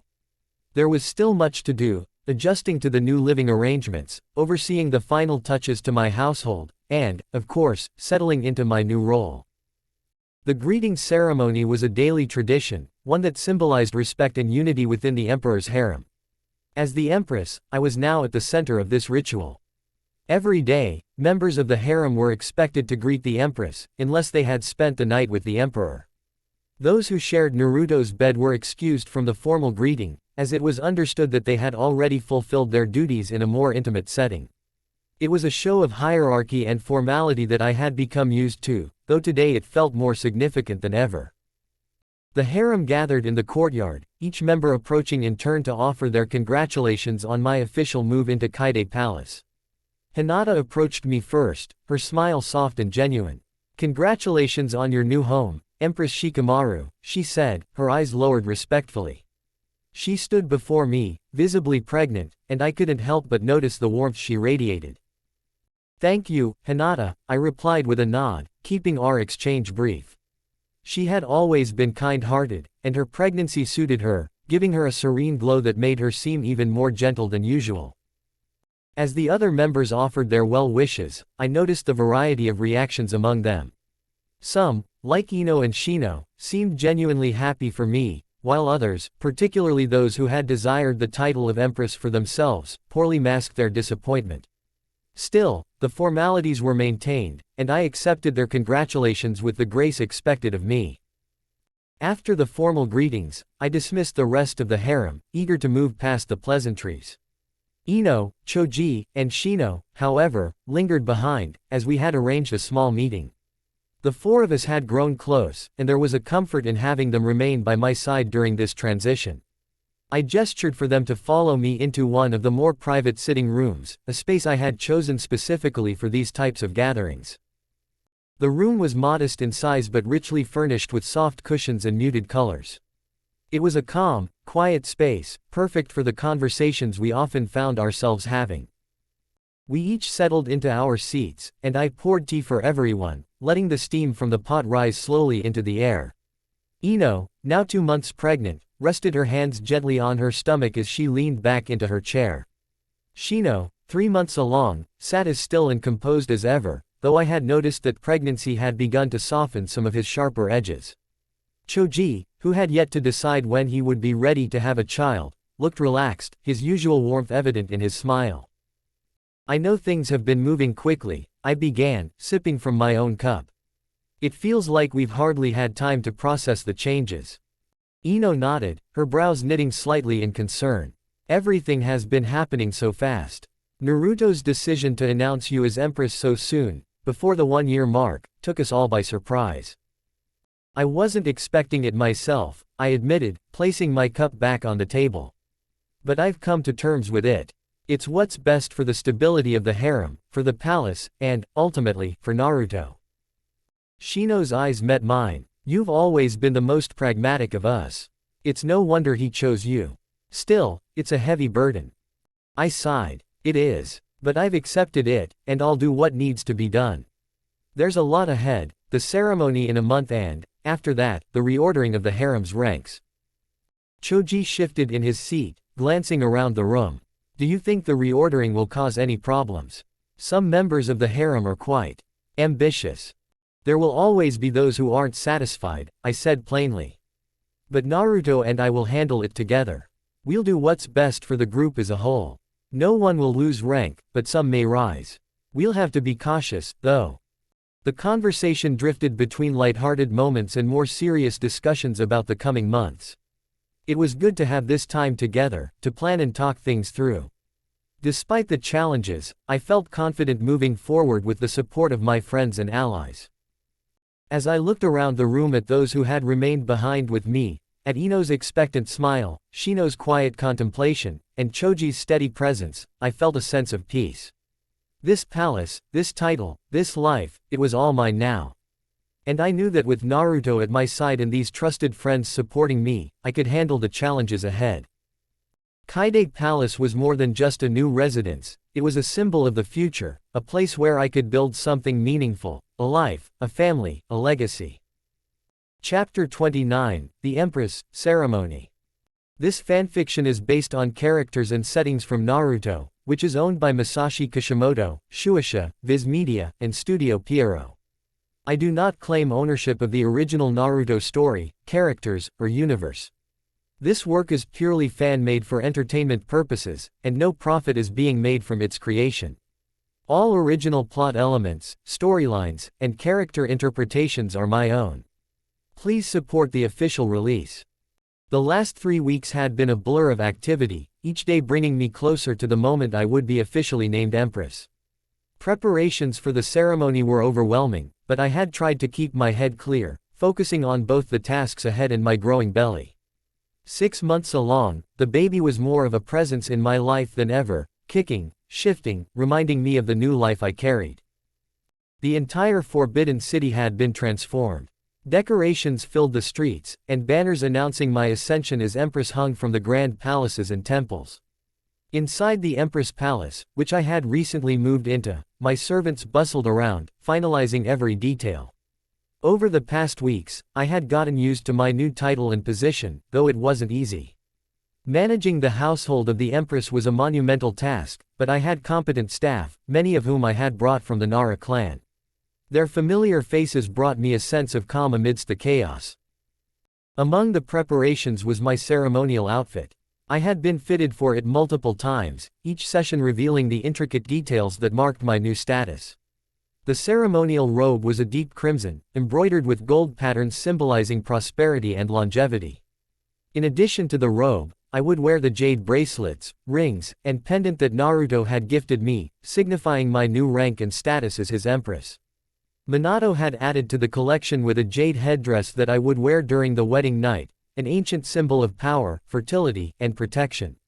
For the ceremony itself, I would wear the traditional Empress headdress, an ornate piece that added a weight to my presence, both physically and symbolically. The day of the ceremony arrived, and with it, an odd mix of emotions. I felt pride, anticipation, but also a deep sense of responsibility. Today was the day my entire life would change. I was no longer just a member of Naruto's harem or a simple noble consort. I would be his empress, the highest-ranking person in the Forbidden City, second only to Naruto himself. I stood with my household in the main courtyard of the Empress Palace. My servants and guards knelt alongside me as the decree that officially named me empress was read aloud by one of the senior officials. The words echoed through the courtyard, the gravity of the situation sinking in. The entire Forbidden City was listening to this declaration, and soon, all would recognize my new title. Although everyone else was required to bow low to the ground, I was only required to lower my head, a small concession due to my pregnancy. It was a gesture of respect, but also a reminder that the heir I carried was as important as the ceremony itself. As the decree concluded, the senior officials passed to me the symbols of my new station. The Empress Seal, an ancient artifact that held the weight of generations of empresses before me, was placed in my hands. My fingers brushed over the cold, smooth jade, a reminder that the role I now took was steeped in tradition. I handed the seal to one of my trusted servants. Next came the jewelry, heavy pieces made of gold and precious stones that represented the authority and power I now held. Piece by piece, they were handed to me, and I passed them off to my attendants. The final part of the courtyard ceremony was another kneeling and bowing. My household and I knelt once more, repeating the ritual of respect. The weight of my pregnancy made it a bit more difficult, but I managed, taking comfort in knowing this was the final step in the courtyard. With the first part of the ceremony completed, it was time to proceed to the central palace. A servant helped me rise to my feet, supporting me as I began the walk through the Forbidden City.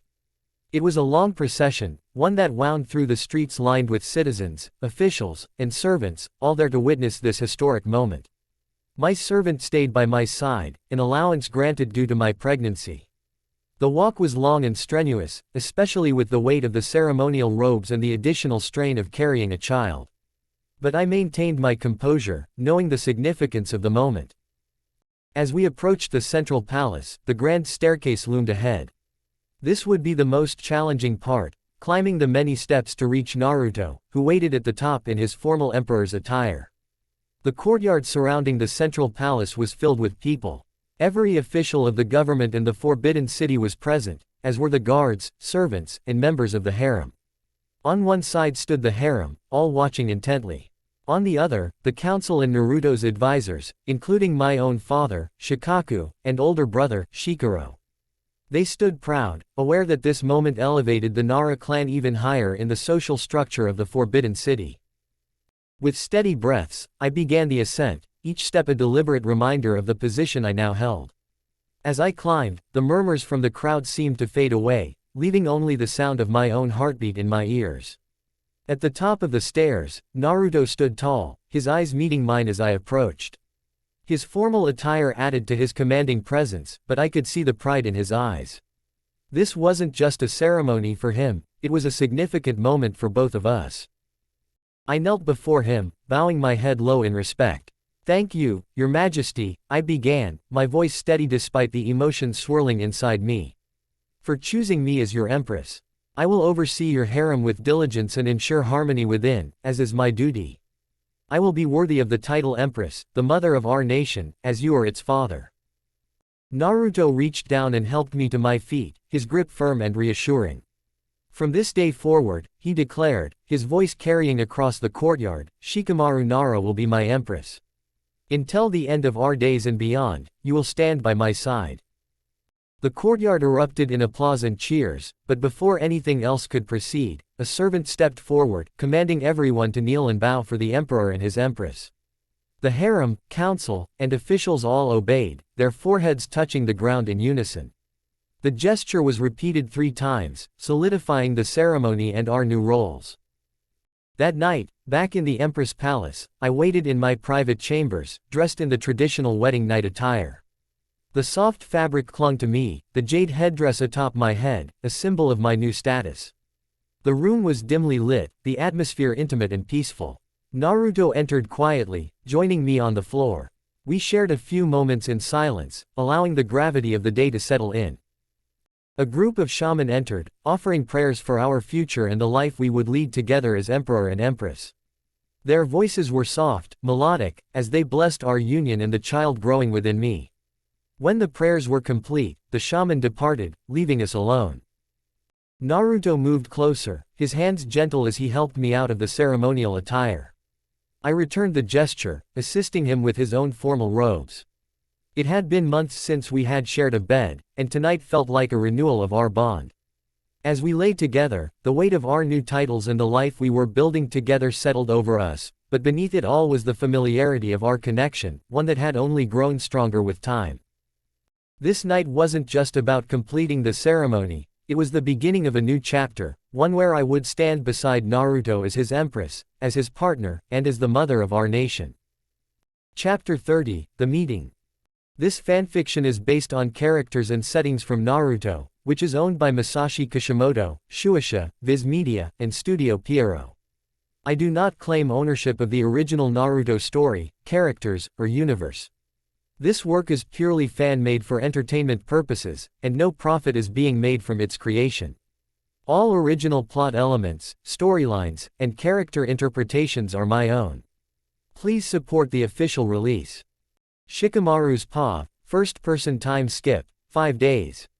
The early morning light filtered through the windows of the Empress Palace, casting a soft glow on the delicate furnishings that now surrounded me. It had been only a few days since the ceremony where I officially became Naruto's empress, yet the responsibilities were already piling up. Today, however, would mark another important milestone, determining the new ranks of the harem. Naruto, Minato, and I sat together in the small but elegant meeting room inside the palace, where sunlight bathed the room, illuminating the jade trinkets on the table. I looked to Naruto, his expression calm but thoughtful, and then to Minato, who seemed content to observe and guide us from a position of wisdom. "I've thought long and hard about this," Naruto began, his voice steady but laced with the weight of responsibility. "The harem's ranks need to reflect not only my personal relationships but also the harmony within the Forbidden City." Minato nodded in agreement, his eyes resting on me, offering silent support. "Shikamaru, as Empress, your insight into the harem dynamics will be invaluable. I trust you to help make the final decisions." I took a deep breath, feeling the familiar flutter of our child moving within me. It's important that the new ranks foster peace. Those in higher positions should lead by example, but we also need to be mindful of ambitions within the harem. Naruto gave me a slight smile, the tension in his shoulders easing. "That's exactly why I wanted you by my side. I've made my decision." He placed the scroll on the table, and I unrolled it, carefully reading over the names and titles. Empress, Shikamaru Nara. Imperial Noble Consorts, Shino Aburame, Hinata Hyuga. Noble Consorts, Ino Yamanaka, Sasuke Uchiha. Consorts, Sai Namikaze, Choji Akamichi, Neji Hyuga. Noble Concubines, Rock Lee, Tenten, Kiba Inuzuka. Concubine, Sakura Haruno. I met Naruto's gaze. "I think this will work. But we need to be careful with Sasuke and Hinata's fathers, they might feel this isn't enough." Minato cleared his throat softly. "That's something Naruto will need to handle with the council. You, Shikamaru, must focus on keeping the peace within the harem." I nodded. The political landscape was complicated, but Naruto's choices were firm and fair. Now, it was time to present these decisions to the harem. Time skip. 2 days later. The courtyard of the Empress Palace was a sight to behold, decorated with flowers in full bloom, banners that fluttered in the breeze, and lanterns hanging from every archway. Today was the day of the re-ranking ceremony, a solemn and traditional event that would cement everyone's place within the harem. I was seated on a raised platform in the courtyard, my new position as Empress formalized by the golden chair beneath me. My dear, a young fawn gifted by Naruto and my family, stood quietly by my side, a symbol of my heritage and status. The courtyard below was filled with the kneeling members of the harem, all arranged in order of rank. A servant stepped forward, holding a scroll, and began to read the emperor's decree.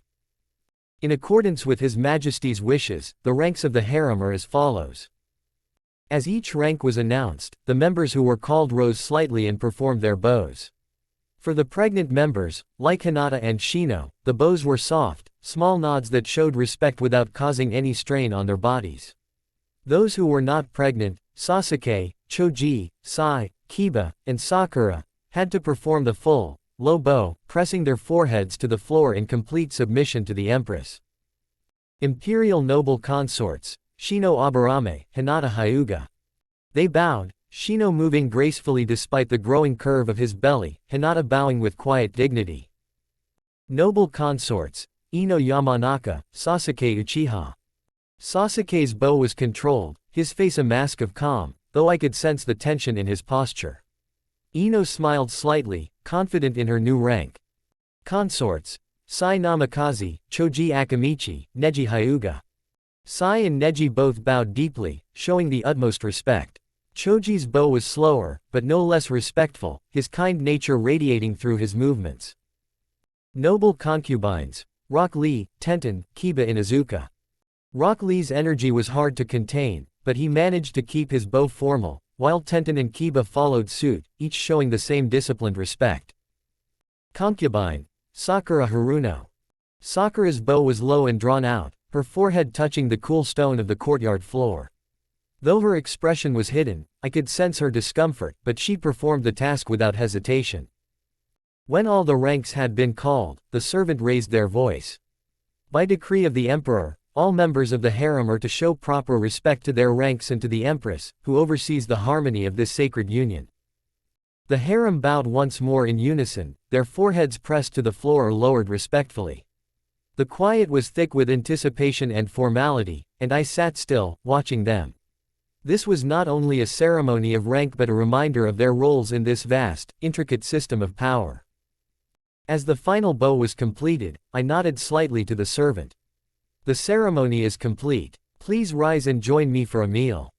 We moved to the dining hall, where individual tables were set for each member of the harem. I sat at the front, overlooking the room as the servants began to bring out plates of delicate dishes, each prepared with precision and care.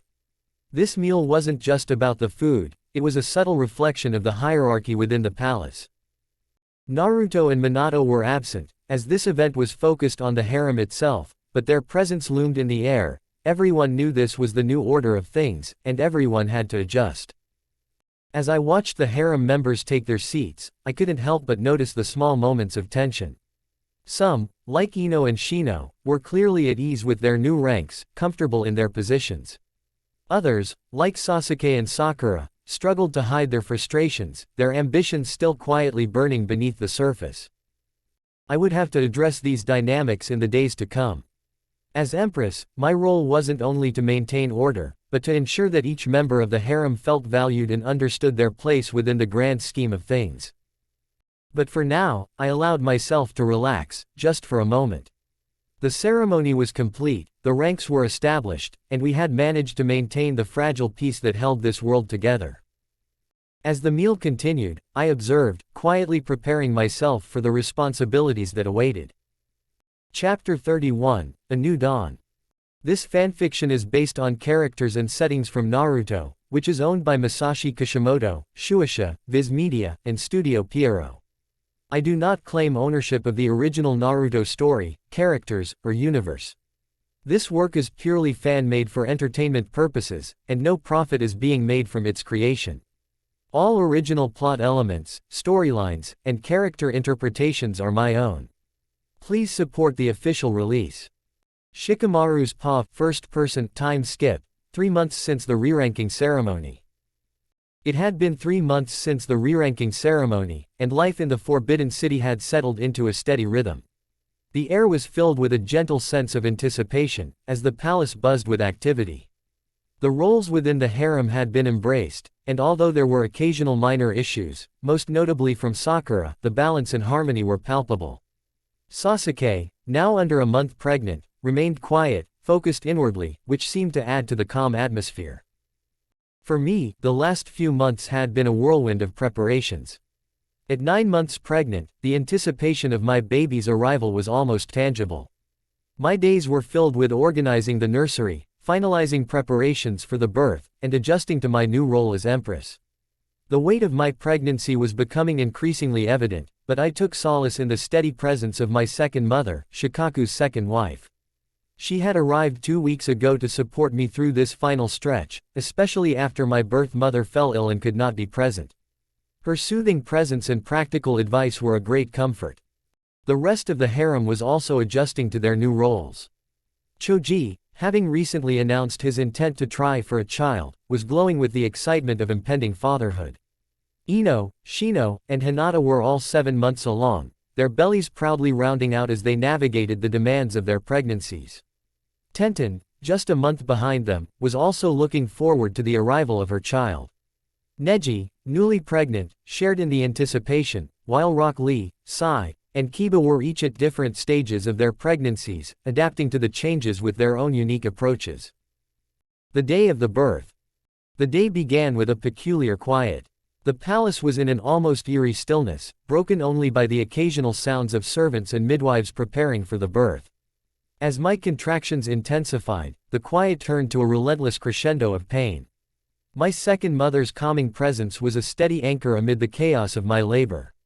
The midwives, skilled and practiced, moved swiftly around the room, their efficiency a stark contrast to the turmoil I felt. The birthing room became a whirlwind of activity. Servants came and went, bringing fresh water and taking away the dirty, ensuring that the room remained as clean and calm as possible. I could see glimpses of Ino, Choji, Shino, and Hinata through the partially open door. They hovered near the entrance, choosing to stay out of the midwives' way but eager to be close. Naruto, adhering to tradition, waited in the adjacent room with a look of barely contained anxiety, as no sire was allowed inside the birthing room. Hours seemed to stretch into an eternity as the pain surged and ebbed. My breaths came in ragged gasps, each contraction a new challenge. My second mother whispered encouragements, her soothing voice a balm against the sharp edge of my pain. The midwives worked tirelessly, their hands deftly guiding me through the labor. The moment of birth arrived, and with it, a wave of unexpected surprise. As the first baby emerged, a strong, healthy sire, my relief was palpable. But when the second baby followed shortly after, revealing itself as a bearer, it was a shock that none had anticipated. The surprise on the faces of those waiting outside was evident even from my vantage point. The presentation. The midwives carefully cleaned and wrapped the babies before bringing them to the adjacent room where Naruto, Ino, Choji, Shino, and Hinata awaited. Naruto's eyes widened with awe as he saw the tiny forms of our sons. Ino and Hinata looked on with tears of joy in their eyes, while Choji stood by Naruto's side, his excitement barely contained. Shino observed with his usual calm demeanor, a gentle smile playing at the corners of his mouth. Naruto stepped forward, his face a mixture of pride and emotion. He reached out to touch the foreheads of the newborns, his hands trembling slightly. "For our sire child," Naruto began, his voice full of warmth, "I name you Kazuhiko, meaning, harmonious prince. You will bring balance and peace to our empire." He then turned to the smaller, quieter bearer child. "And for you, my little one, I name you Satoru, meaning, enlightened one. You will bring light and wisdom to our family." Naruto's words were filled with a deep affection and commitment to our sons. He carefully held each baby, his eyes never leaving their tiny faces as he spoke their names aloud. The aftermath. The presentation was a moment of profound joy, but as the excitement subsided, the reality of the birth settled in. The harem members came in one by one to see the twins. Their reactions ranged from awe to delight as they held the babies, their faces soft with genuine affection. Later that evening, as the quiet of the palace returned, Naruto and I had a brief moment alone. The labor was over, and we were finally able to rest. The enormity of what had just happened, the arrival of our children, the changes to our lives, was beginning to sink in. We lay together in bed, a rare moment of peace amidst the whirlwind of our new reality. Naruto helped me out of my ceremonial robes, and we settled together, the first time in months that we had shared a bed. As we lay there, the room filled with the soft sounds of our baby's gentle breaths, we could only look forward to the future with hope and love. Our lives had changed in ways we could never have anticipated, but together, as a family, we were ready to face whatever came next.